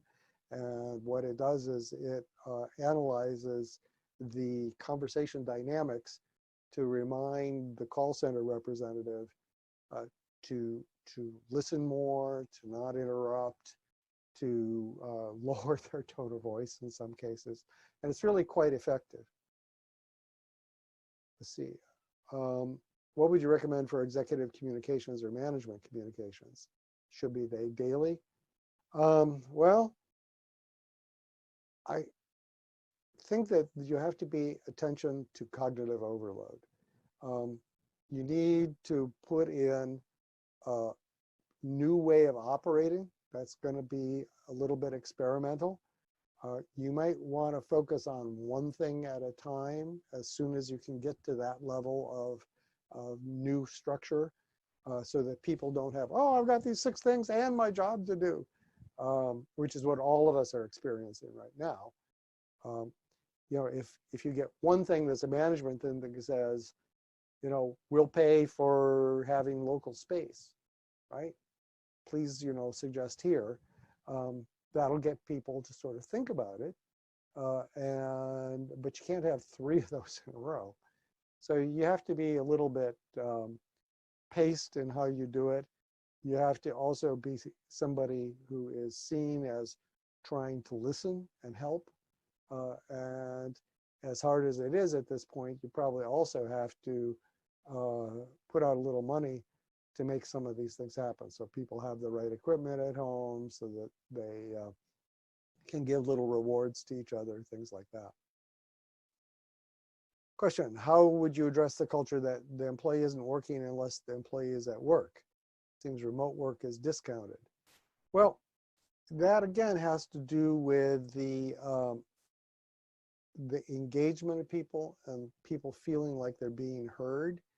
You could have check-ins, like for instance, in agile software development, everybody has a check-in at the beginning of the day. They say what they're going to do, and then they go off and they do it. And then the following day they say, it worked, it didn't work. So everybody spends a little bit of time describing what are the problems, how are they going to do it, getting suggestions from others. That way you build some of the cross-links too. I think that things like that have to happen. Another way to do it, of course, is if you can quantify things, that often helps, because you can have little thermometers about how well people are doing. You have to be careful that you don't shun people or embarrass people using things like that. So it really wants to be positive.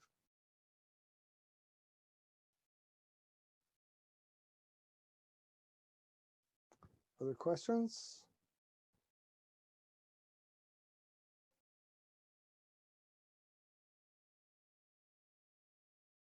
It says, will COVID case change people's future social communications to rely more on IT, or will it not change people's preference?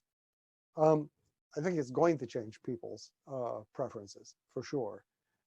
One can certainly see that big conferences are likely to change, that the idea of going into the central city will become less frequent.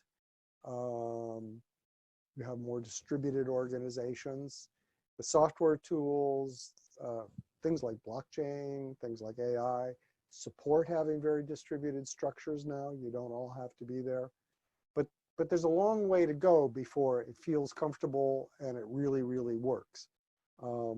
So, you could look at this as an opportunity too, because we've been talking about going virtual for 30 years. It hasn't really happened. It's amazing that the bandwidth and the tools for doing this exist, but the protocols, the habits, the software really isn't up to snuff yet. And I think you're going to see a tremendous amount of experimentation in this area.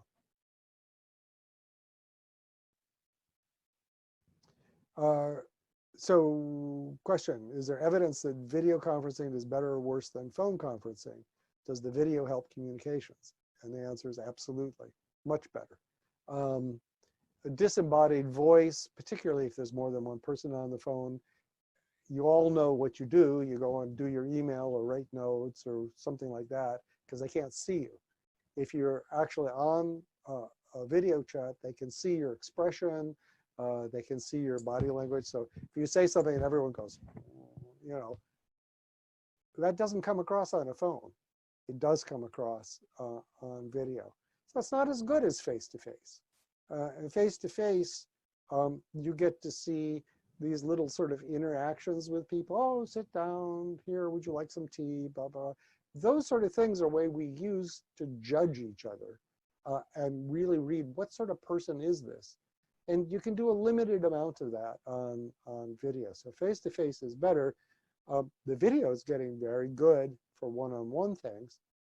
Some of the best things I've seen have little video windows on their screen, so you can see what everybody is doing, but virtually, little fingernail things, right? And so you can just poke on somebody and say, hey, Joe, where was that thing? And Joe says something and you say, okay, and then they go back and they're not bothered again. It's like sitting in a big circle where you can see each other and yell to each other, but it's all virtual. How do you deal with people with different cognitive and communication channels? Yes, this is a major problem. There are so many different channels. There's Slack, there's email, there's video, there's phone, there's face-to-face, physical, right? Send somebody a letter. I think that none of them are, there's a richness gradient, face-to-face, video, some of the text-based things, the sort of Slack type things, maybe email is a little worse, but it has other properties, et cetera, et cetera. Those are better or worse depending on the community and the community norms.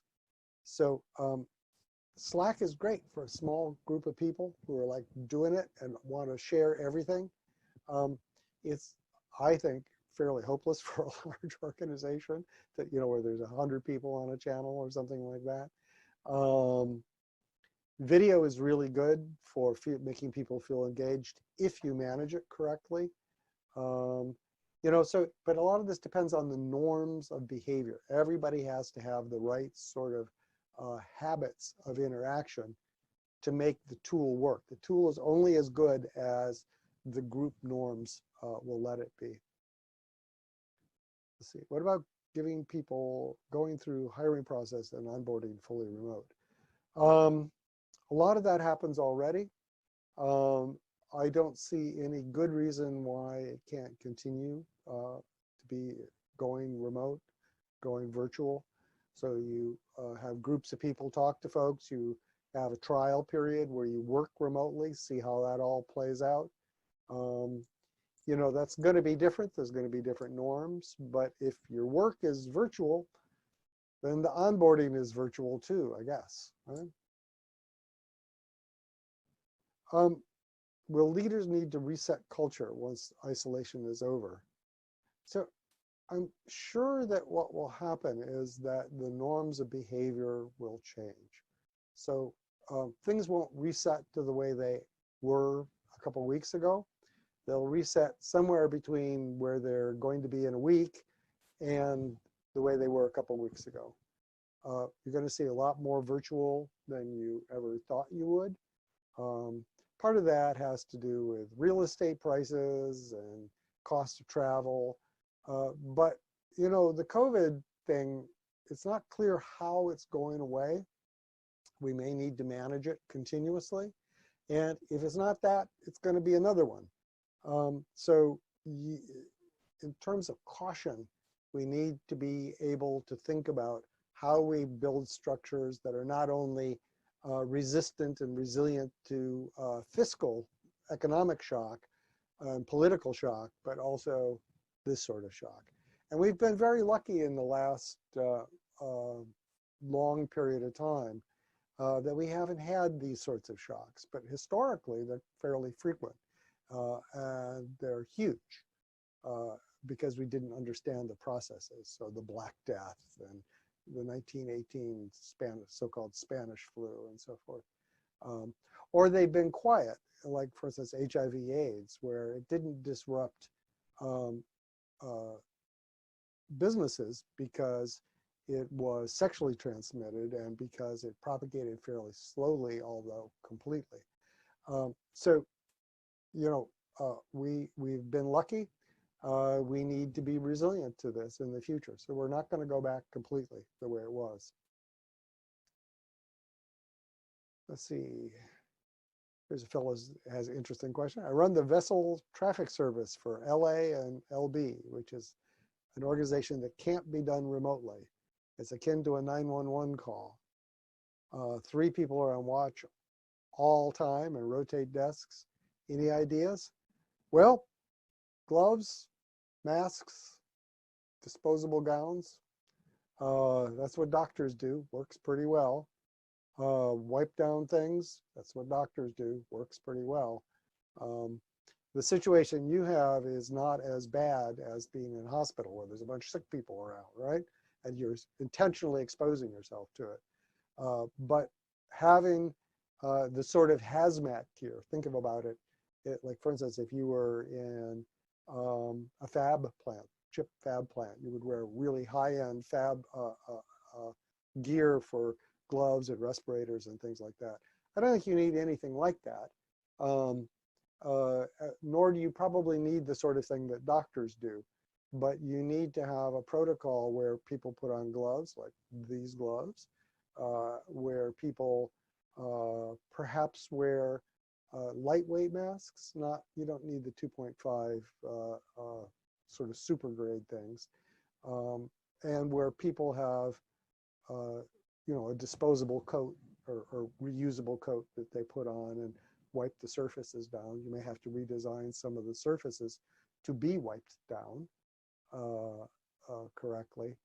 Things don't have to be disposable the way the medical guys do it. That's sort of crazy. But you have to, at the end of your shift, have a way to take them off and soak them in alcohol, dry them, and they're there for the next shift. So it's sort of like people who are painters or work with hazardous material.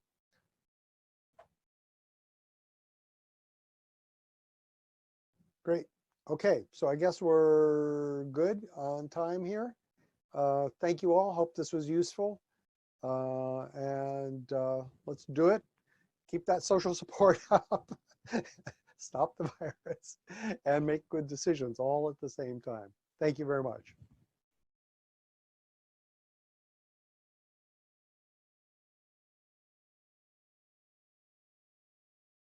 Well, welcome back. Can the actions of central banks limit the economic impact of the coronavirus? Are financial markets predicting a global recession? Professor Lowe will address the changing global economy since the outbreak of the coronavirus, its impact on global financial markets, and what executives need to watch for as the coronavirus crisis plays out. Andrew Lowe is the Charles Z. and Susan T. Harris Professor at the MIT Sloan School of Management, Director of the MIT Laboratory for Financial Engineering, a principal investigator at the MIT Computer Science and Artificial Intelligence Laboratory, and an affiliated faculty member of the MIT Department of Electrical Engineering and Computer Science. He is also an external faculty member of the Santa Fe Institute and a research associate of the National Bureau of Economic Research. Professor Andrew Lowe. Hello, everybody. Thank you very much for joining this webinar on the financial implications of COVID-19. I want to start by thanking Randdall Wright and the MIT Industrial Liaison Program for sponsoring this webinar. And I want to thank Yossi, Sheffi, and the Center for Transportation and Logistics for hosting this event.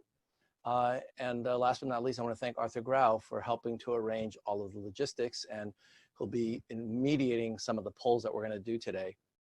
So by way of full disclosure, I want to say that I am no expert in epidemiology or virology. And so my focus is going to be really on trying to understand how the financial markets are reacting and how we need to be thinking about financial markets in light of the COVID-19 pandemic.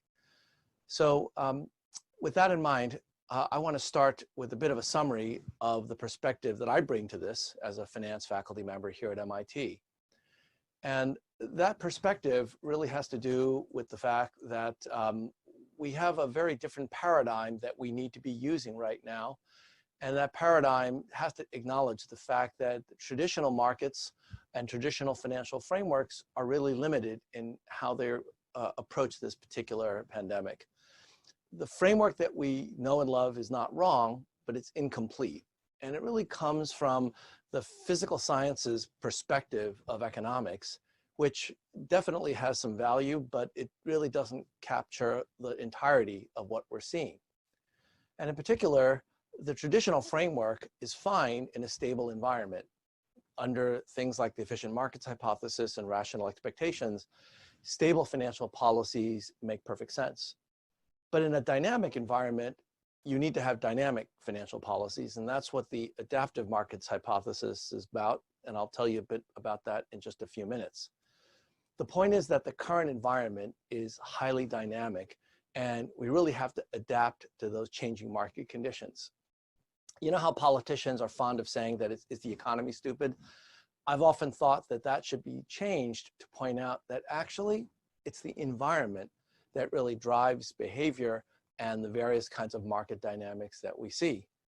And the adaptive markets framework that I'm going to tell you about provides a way for us to think about how to respond to all sorts of challenges in our environment, including COVID-19. So let me start with a little bit of background and talk a bit about what investors really want and what they're afraid of. To begin with, what do investors really want? I'm going to use an example that I give to my first-year MBA students. And the example has to do with looking at 4 different financial assets. Now, I'm going to ask Arthur to do a poll right now and ask all of you online to choose one of the 4 investments that I'm going to show you. I'm not going to tell you what the investments are or even over what time period they span, but these are 4 financial investments that have rates of return that look like this. $1 invested in the green asset turns $1 into $2 over this unspecified multi-year investment horizon. The red line turns $1 into $5, more rewarding, but way more risky.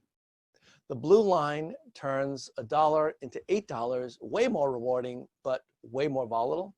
And the black line somewhere in the middle. So can you please make a choice in the poll that Arthur is holding, which is the various different investments?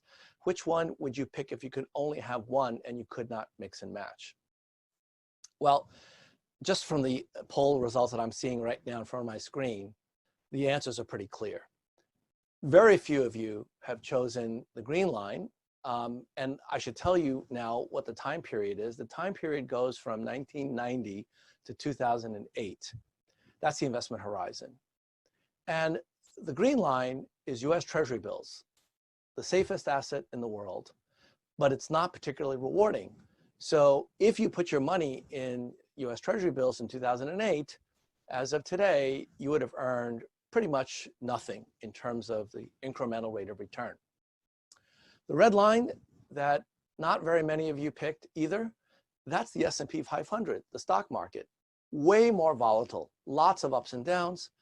But if you had picked it in 2008, right in the middle of the financial crisis, congratulations, you would have done just fine. The blue line is the single pharmaceutical company, Pfizer. That's even more volatile, huge swings up and down. But if you had invested in that in 2008, congratulations, you did well. By far the most popular choice, I'm looking online right now and the results are 66% of you are picking the black line. And that's usually what I see in my class. It turns out that that is the return for the Fairfield Century Fund. And what is that? That's the fund that was the feeder fund for the Bernie Madoff Ponzi scheme. So if you had picked that, like many of the unfortunate victims of that Ponzi scheme, you would have lost everything. Now, I use this example to illustrate something about human nature. All of us are drawn to investments that have high yield and low volatility. And in finance, we have a term that captures that phenomenon, and it has to do with something called the Sharpe ratio, after William Sharpe, professor at Stanford, who won a Nobel Prize for his work in this area. The Sharpe ratio is simply the excess return of an investment above and beyond T-bills divided by the risk as measured, in this case, by the standard deviation. So it's the reward to risk ratio, and investors love high Sharpe ratio assets.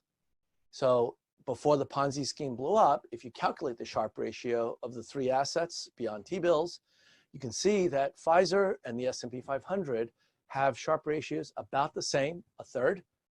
And the Madoff Ponzi scheme, before it blew up, had on paper a Sharpe ratio about an order of magnitude higher. And that's what drew all of the victims to this unfortunate disaster. So that's what investors want. We want high yield, low risk, high Sharpe ratio investments. What are investors afraid of? Well, you probably know, given what's going on in the market, we're afraid of loss. But more than loss, what we're afraid of is the unknown. And I'm going to give you another investment choice in just a minute, so be ready to respond. Imagine that we have an urn that contains 100 balls. Now, you can't see inside the urn, but I'll tell you right now that there are 50 red balls and 50 black balls. And you and I were going to play a game. And the game is this. You're going to pick a color, red or black. And after you pick a color and write it down on a piece of paper, I'm going to reach into the urn and draw a ball out of this urn. And if the color of the ball that I draw is the color you wrote on your piece of paper, I'm going to pay you $10,000. But if the color isn't the one that I drew, I'm going to pay you nothing. And we're going to play this game exactly once. So you don't get to do this over and over again, just one time. So the two questions that I ask my MBA students when I show them this problem is this. First of all, which color would you prefer, red or white, red or black? At this point, the students all say, well, you know, it doesn't matter, 50 red, 50 black, either way. The second question that I ask them is a little bit more challenging. I'll ask them, how much would you pay to play this game with me exactly once? So I'd like you to choose on the second poll, what would you pick in terms of the price you would pay for being able to choose this? And 3 choices are, would you pay less than $5,000? Or exactly $5,000? Or more than $5,000 to play this game with me exactly once? Now, I suspect that a number of you are a little bit concerned about the risk. So you're probably not willing to pay $5,000. But most of the students that are involved in making professional business decisions, which is to say our MBA students, they've been trained to say, oh yeah, definitely we'll be paying $5,000. Why? Because that's the expected value. And in fact, in the polls, we see that a number of you, a significant fraction, are willing to pay $5,000 for this. But now, let me show you a second choice. A second choice is earn B, also 100 balls, but in this case, I'm not going to tell you what the proportion is. It could be 100% black balls, it could be 50-50, it could be 100% red balls, anything in between. And I'm going to ask you the same 2 questions. We're going to play the exact same game. You write down a color, I pick a ball. If it's your color, I'll pay you $10,000. If it's not, I'll pay you nothing.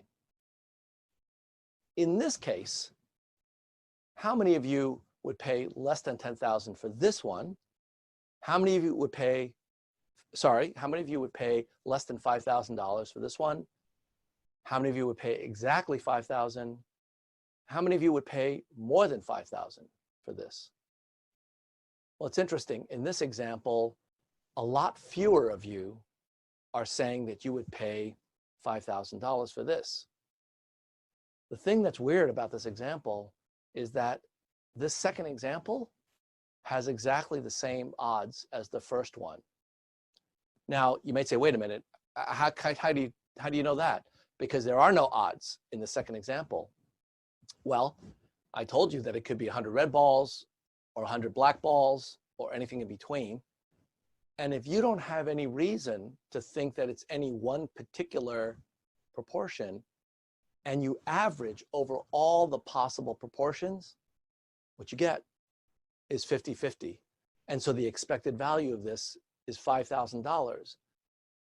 But students, even professional business students, are not willing to pay nearly as much for this earn as the previous one.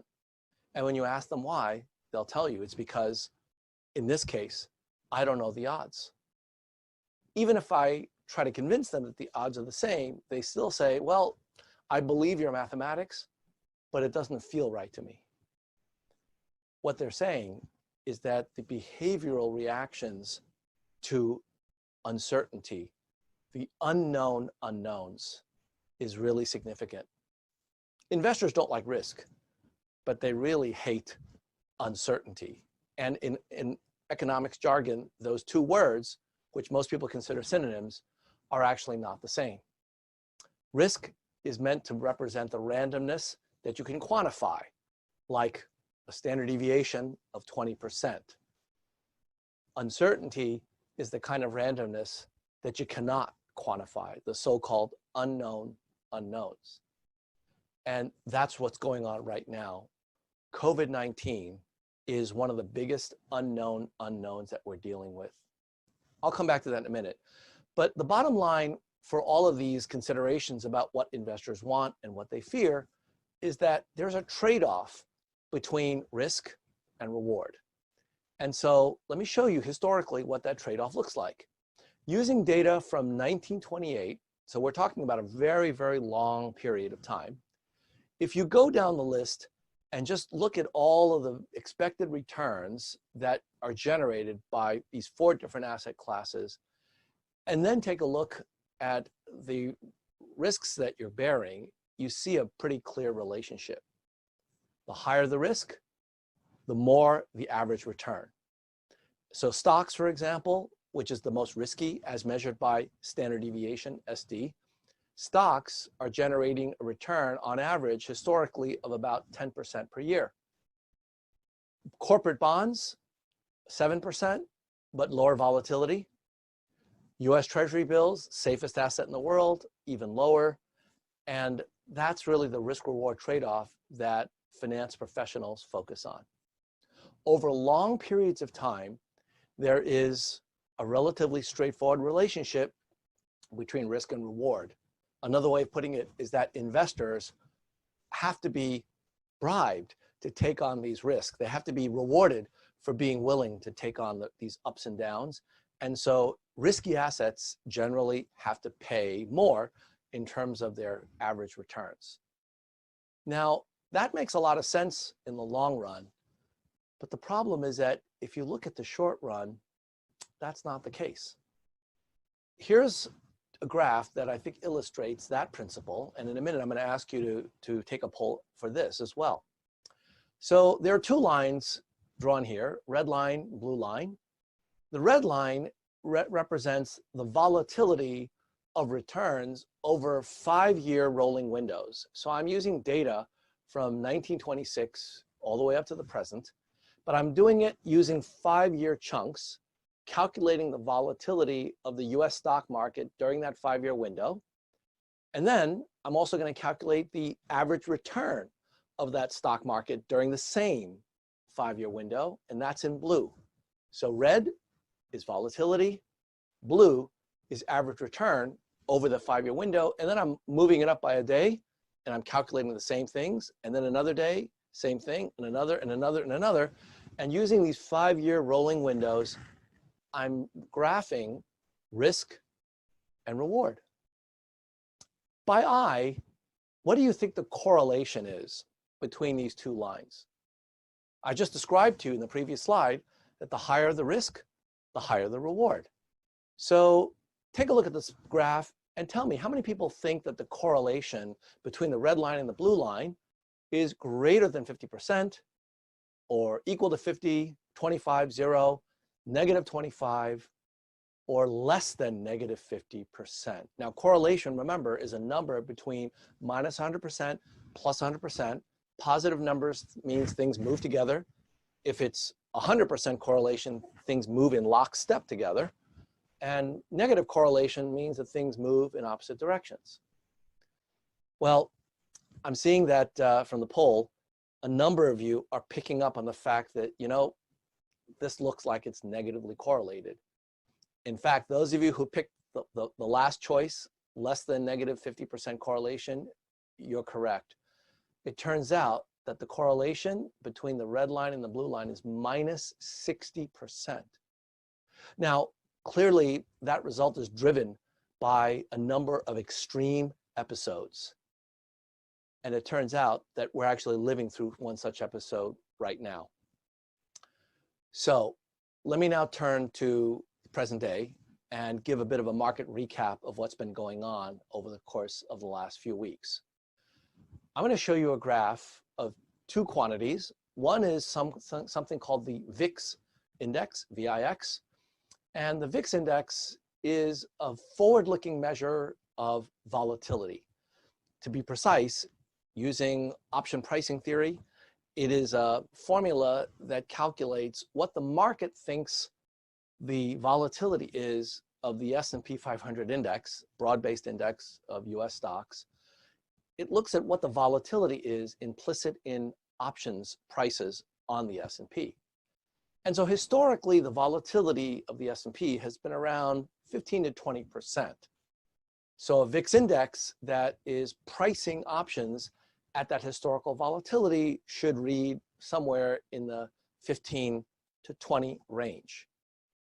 Let me show you what the VIX index is from the beginning of this year, January, all the way up to last Friday. You can see that for the first few weeks of the year, the VIX index was right around that average 10, 15, 20%. But look at what's been going on over the course of the last 2 or 3 weeks. The VIX index has spiked up to some really, really high levels. Wall Street traders often call the VIX index the fear index because when volatility is really high, people are scared. And because the VIX is a forward-looking measure, it's a measure of what options traders are thinking the volatility is. What this is saying is that the market is viewing volatility as very, very high right now.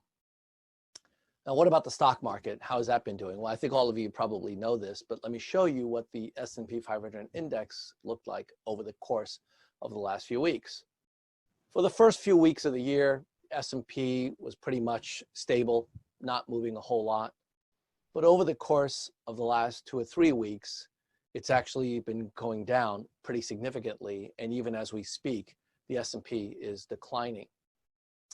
And this seems pretty scary. And in fact, it is scary because if you look at the top 10 worst days for the S&P from January of 1926 all the way to last Friday, this is a list of the top 10 worst days. Number one of that list is October 19th, 1987. In one day, the S&P dropped by about 20%. But if you go down that list, you see that last Thursday, the S&P went down 9.5%. That's number 5 on this top 10 list. So yeah, things are scary. Markets are moving a lot. And that's not the only market that's reacting. If you take a look at US Treasury securities, as I said, among the safest assets in the world, you can actually look into them to try to understand what the market is thinking about economic prospects. So this is a so-called yield curve, which shows you what US Treasury securities are yielding across the various different maturities. Now, these are pieces of paper that are IOUs from the US government. When we buy them, we're lending the US government money, and the government is paying us interest. And based upon what the market will bear, that interest will change across various different market conditions. Now, here's a curve from January the 2nd of this year that shows for 1 month Treasury bills, you're going to get about 1.5% per year on average. As you get into longer maturity Treasury bills, Treasury notes, and bonds, that interest rate goes up. So on January the 2nd of this year, if you were willing to lend the US government for a 30-year period, you would get paid almost 2.5% a year instead of 1.5%. Typically, when we loan money to other counterparties for a longer period of time, we're going to actually be getting paid higher interest because, well, when you're loaning money for a longer horizon, more things can happen. There's more risk over that longer horizon, and so you're going to get rewarded for that risk. Risk-reward trade-off, as we saw before. But on occasion, this upward sloping yield curve can shift.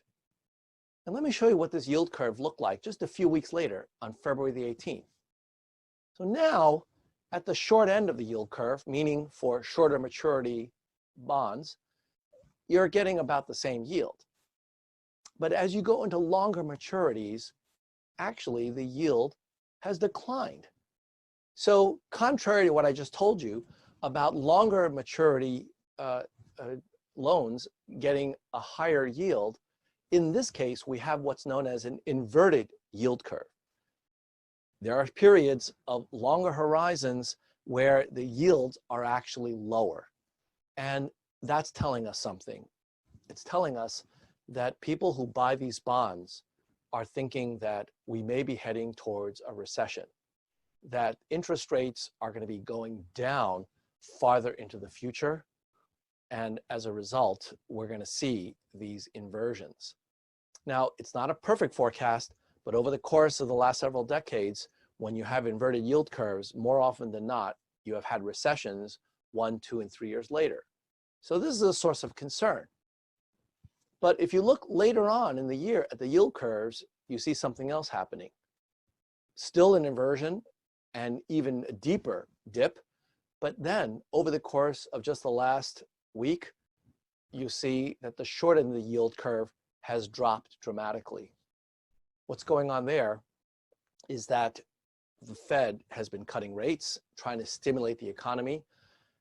The Fed has also been reflecting on the fact that more and more people are now wanting to buy shorter term US Treasury securities.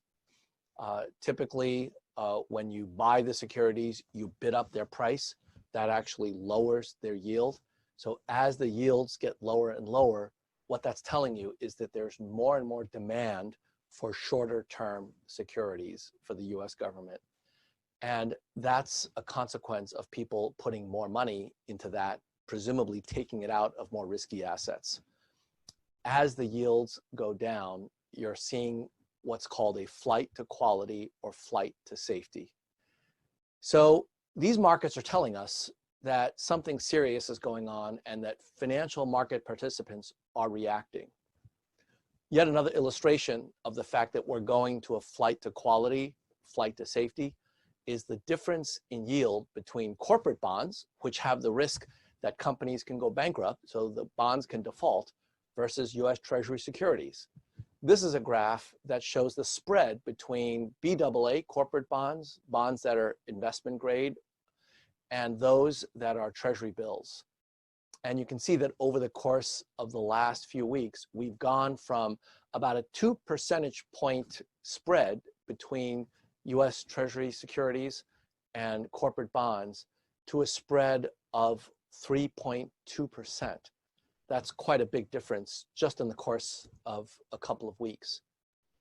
So to put it bluntly, people are freaking out. They're putting money into safer assets from more risky assets. Now, if we go back in time and look at the financial crisis, we actually see some similarities.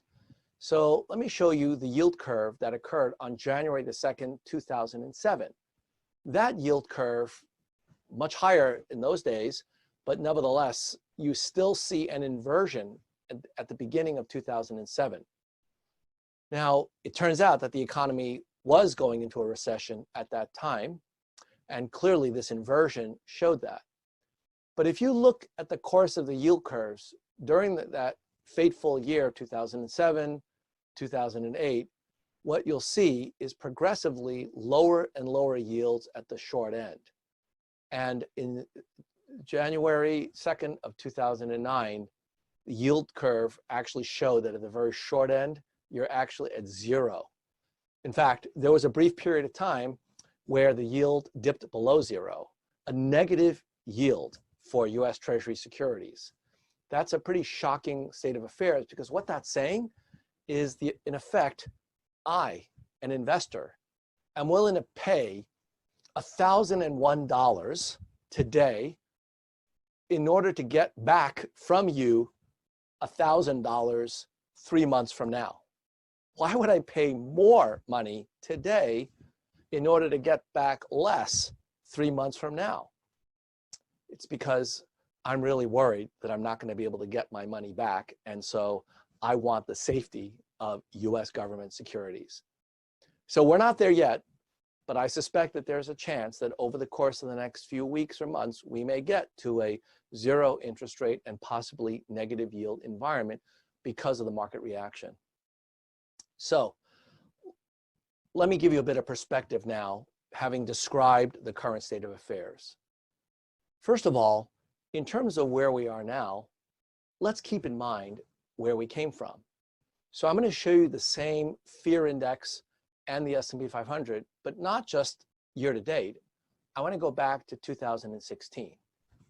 And when you look at the fear index, you see that there are a number of periods over that multi-year horizon where the fear index has shot up. Maybe not as high as it is today, but a little bit later on, I'll show you where there are periods where it's gotten even higher.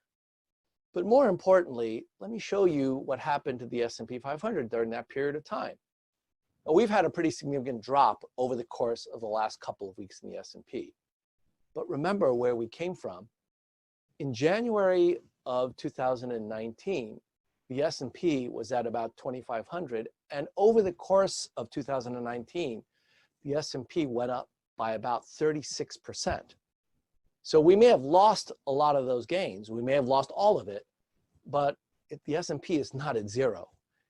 We've lost the gains from over the past year, but many have argued that over that past year, those gains were really way too high and not sustainable.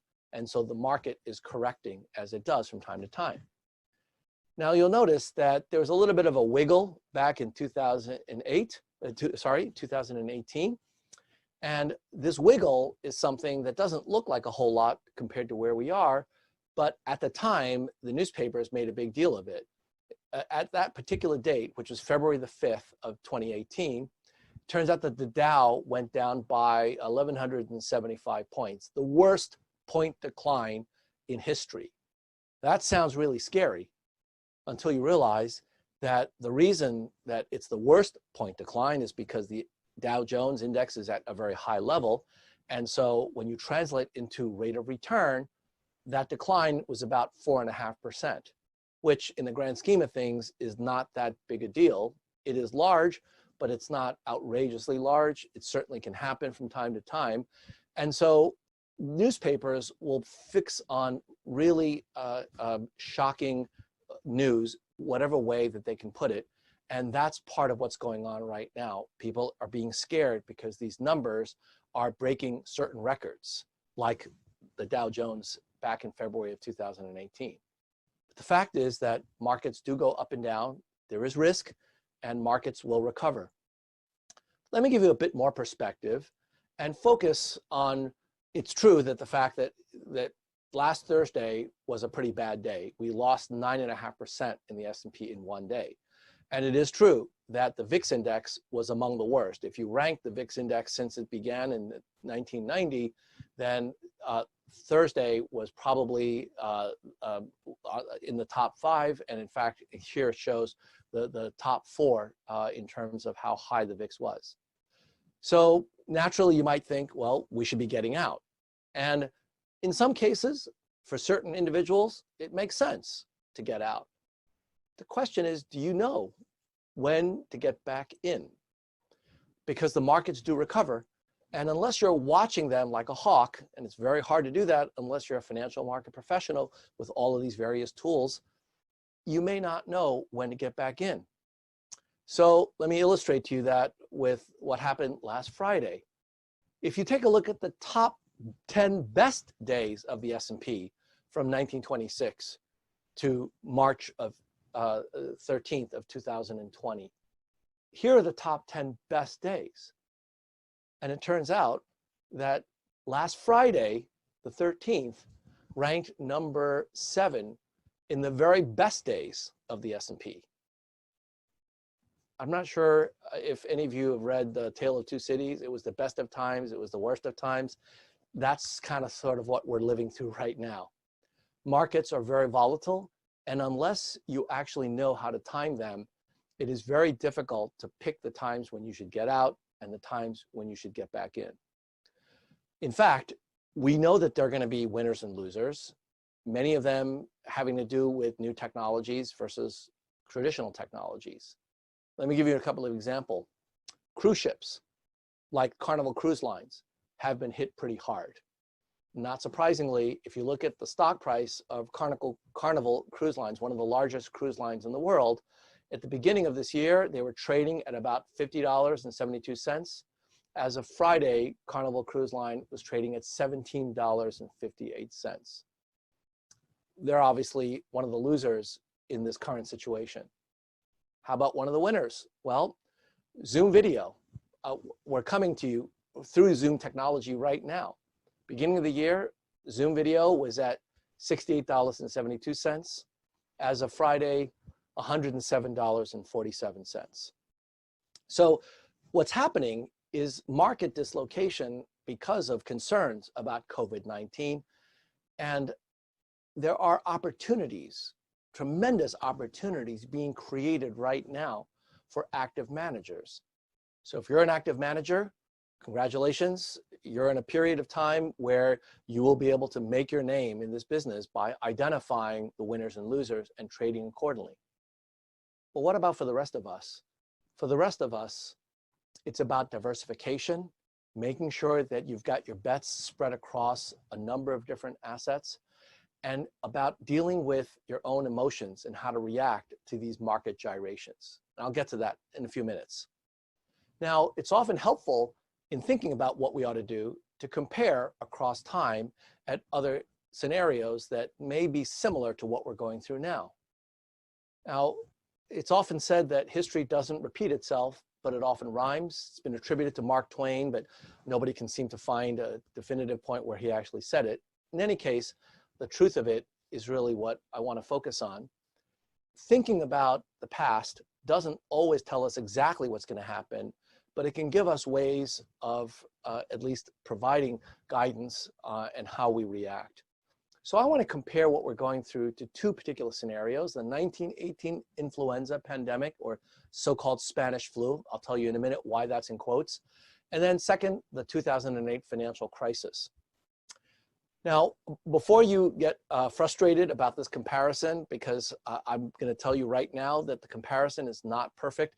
There are all sorts of reasons why the current situation that we're going through is not like the 1918 pandemic or the 2008 financial crisis. But these are the closest things that match where we may be going through over the course of the next few weeks. So that's why I want to spend a few minutes talking about them. So let's start with the 1918 influenza pandemic. First of all, there's been some research done on the economic consequences of that pandemic. And the research paper that I want to point you to is an article that came out from the Federal Reserve Bank of St. Louis in November of 2007 by Thomas Garrett. Now, there's not a lot of economic data from 1918, so this article couldn't say a whole lot about what was going on, but it's kind of instructive in terms of what they are able to cover. And I'll tell you a bit about that in a minute. The first point I want to make is that the reason that we don't call it the Spanish flu any longer is because it turns out that it really was not from Spain. We're not exactly sure where the flu came from, but the reason that people call it the Spanish flu is that 1918 was during World War I, and the countries that where the infections took hold initially were under a news blackout. And they did not want to publicize the influenza because they didn't want people to panic. They wanted to maintain morale. And Spain was neutral at the time, so they didn't have a news blackout. So the first reports that people read about the flu came from Spain, hence the term Spanish flu. So this article summarizes the economic consequences of the 1918 influenza. And there are three conclusions that I'll talk about in a few minutes. The first is that most of the economic effects of the influenza were pretty short term. Now, we have to acknowledge that the human consequences were tremendous. A large number of people, anywhere from 20 million to 50 million, I've heard figures as high as 100 million, died because of that pandemic. So I don't want to minimize that tremendous human tragedy. But from the business perspective, what we found is that businesses that were involved in services and entertainment, they were affected pretty severely. They lost. But other businesses, for example, those specializing in healthcare, they actually did much better. So it's a mixed bag. And as long as you were well diversified over that period of time, even though there were short-term losses, eventually it recovered. Second, there was some shortage of labor, obviously, because a number of people were stricken with this pandemic. And that actually resulted in wage inflation. So certain areas that were hit hardest had the fewest number of people that were able to work. Those are the areas that experienced the greatest wage inflation. And finally, there was some evidence that women that were pregnant with children during that period of time, those children suffered afterwards for a variety of reasons, and you can read about it in the paper and what's cited there. But what I want to talk about is the stock market experience during that period of time. Now, I said we don't have a lot of data going back that period, that far, but there is a stock market index that Bill Schwartz, a finance professor at the University of Rochester, created, and that index goes from the 1800s all the way to the present. It's the Dow Jones Composite Index from the 1800s up to around 1928. And for our purposes, that works just fine. So I'm going to show you that Dow Jones Composite Index from 1916 all the way to 1922. So that really captures the period before, during, and after the 1918 pandemic. Now, there are a few dates that I've drawn on this graph. April 2nd, 1917, that's when the United States declared war on Germany, when we entered World War I. At the time, there was about 127,000 members of the US Army that were involved. By the time we ended the war in 1919, over 4 million Americans ended up serving in the war, and another 800,000 in other branches of the military. So a lot of people were involved. They were traveling around the world, and as you can imagine, that did a lot to spread the flu. So here's a chart of what happened during that period of time. And you can see that from the time that war was declared until April 5th, 1918, that was the first news story of some kind of an infection here in the United States. It came from a military base in Kansas. The stock market went down, but I wouldn't call it a crash. It did go down probably about 20%, so that's fairly significant, but it recovered. And so net over the course of a year, down 10%, market fluctuations certainly can do that. The pandemic of 1918 is divided into 3 different periods. The first period, starting around March of 1918, going through the summer, that was the first wave. But the second and third waves were much more serious. The second wave occurred between September and December. And during that second period, which was the most deadly, we lost a tremendous number of lives. In the month of October alone, we lost 195,000 people in the United States. 195,000.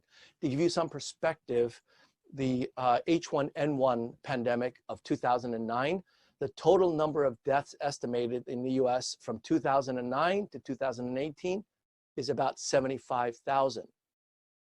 The 1918 pandemic killed 675,000 when all was said and done. And so that third wave that took us all the way to June of 2019 also killed several 100,000 lives. Throughout this terrible period, when we see that enormous loss of life, tremendous danger to society, what happened to the stock market? It went up. Now, I know it may sound obscene to be talking about business in the context of this great human tragedy, but the point I'm making is that while tragic from an investment point of view, there's a very different market dynamic. Now, you can't compare exactly because, of course, that was the end of the war. There were other things going on in the US economy. There are some very big differences between back then and today. But as close as we can tell, it is clear that even in something as devastating as the 1918 influenza pandemic, even in that case, the economy recovered and went on to do really well after that. So we're running short on time, so I'm going to skip ahead and go to the point about the financial crisis of 2008.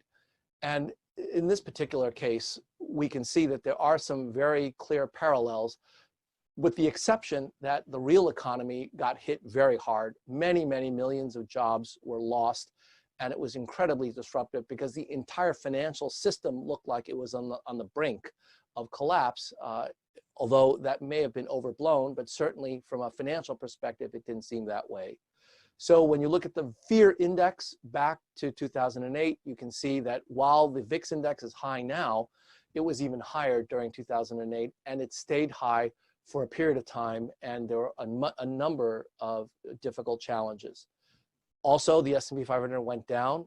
It looks like it didn't go down as significantly, but if you look at it on a log scale, where on a log scale, the same vertical distances correspond to the same rates of return, on a return basis, it was much worse back in 2008. Now, we're not done, and so there may be some difficulties going on that will remain to be seen. But if you look at credit spreads, way higher in 2008, and the amount of intervention that was undertaken was unprecedented. Initial bailout plan was rejected in September of 2008. It was ultimately approved in October. We're talking about something like $700 billion of intervention. And there are many different programs that were undertaken in order to deal with that kind of a crisis. Lots of things happened over a very short period of time. And it was really that kind of spending that ultimately, much of which has been repaid, that spending that ultimately ended up changing the dynamic to the point where we did not have the same kind of depression that we experienced in the aftermath of the 1929 market crash. Why did we do all of this? We did all of this because we wanted to prevent madness of mobs. We wanted to prevent people from engaging in this kind of crazy behavior of letting your emotions run wild and making a run. We've seen that kind of herd mentality before in animals. Obviously it happens, and there are many good reasons why it can happen. But when you think about the Salem witch trials or bank run, those are examples where that kind of herd mentality does not help. We see this right now. We're going through this with hand sanitizer. If you're trying to get that hand sanitizer, good luck. There's been a run on that and some other things. And in these cases, we need to think a little bit more rationally and try to understand that in the short run, there will be dislocation, even if it turns out that these methods aren't necessarily helping. In the case of hand sanitizer, although we all agree that hygiene is important, the FDA has actually put out a clear statement that using hand sanitizer does not necessarily reduce your chances of getting a virus. And so while it's good practice to use hand sanitizers and to wash your hands, that's not enough. We have to engage in additional measures like social distancing and so on. So our response to COVID-19 so far, what have we done relative to the financial crisis? Well, we've passed a spending bill. How much is that spending bill? $8.3 billion. That's a good start, but that's not enough. And part of the reason that markets are reacting the way they are is because the response so far has not provided a credible set of measures that will deal with this crisis in a way that will deal with it once and for all. Now, unlike the financial crisis, just throwing money at this problem isn't going to be enough, because dealing with viruses require time, scientific and medical expertise. Once you decide that you want to develop a vaccine, it is often several years before you get one. We need sustained resources to prepare for the outbreaks. And right now, this area does not have the resources it needs. Now, there are organizations like the Coalition for Epidemic Preparedness Initiatives, the World Health Organization, Gates, that are helping, but we need more. So the takeaways are, you have to think about the situation from the short, medium, and long-term perspectives. Things will probably get worse before they get better, both from the perspective of this particular outbreak, but also financially. The short run is going to be lots of ups and downs. And a one-size-fits-all solution is just not going to work. We're going to have to think in terms of who you are and what horizon you're looking at. In the short run, if you need cash and you need to be able to put money to work, you will need to preserve your capital. But in the medium and longer run, there is going to be a recovery. So you need to examine your goals, your particular constraints and resources, and do not panic, do not freak out, manage your fears, beware of the fact that the madness of mobs is causing these great swings. And you'll need to use all of the tools that are at your disposal. If you're not equipped to do that, you may need to seek financial advice from a fiduciary, somebody who's looking out for your interest. So since we're just about out of time, I'm going to stop there. These slides will be available to all of you afterwards.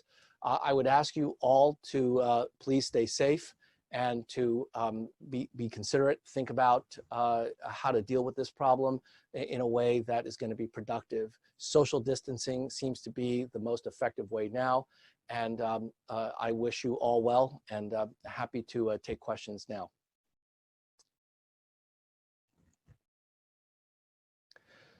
So one of the questions that I've gotten is how do you ensure that the stimulus goes to good use throughout the economy and not just to do buybacks? It is true that if we end up getting into a situation where we start engaging in fiscal stimulus, that means the government spending money, we want to make sure that that money is actually creating resilience in the economy. One way to do that is to think about what kinds of investments we make today can turn into jobs tomorrow. So education is a very important component, but right now I would say investing in the infrastructure needed to produce vaccines on a massive scale. investing in ventilators, which is something that we are going to need once the flu gets going in a much more serious way in this country. That's something that we can be investing in. So while the $8.3 billion is a good start, we need many more billions of dollars, as we've seen from the financial crisis. Once you start dealing with the situation in a way that gives investors confidence, once you are able to restore trust and confidence, at that point, you can start turning things around. Thank you very much. Good to be with you.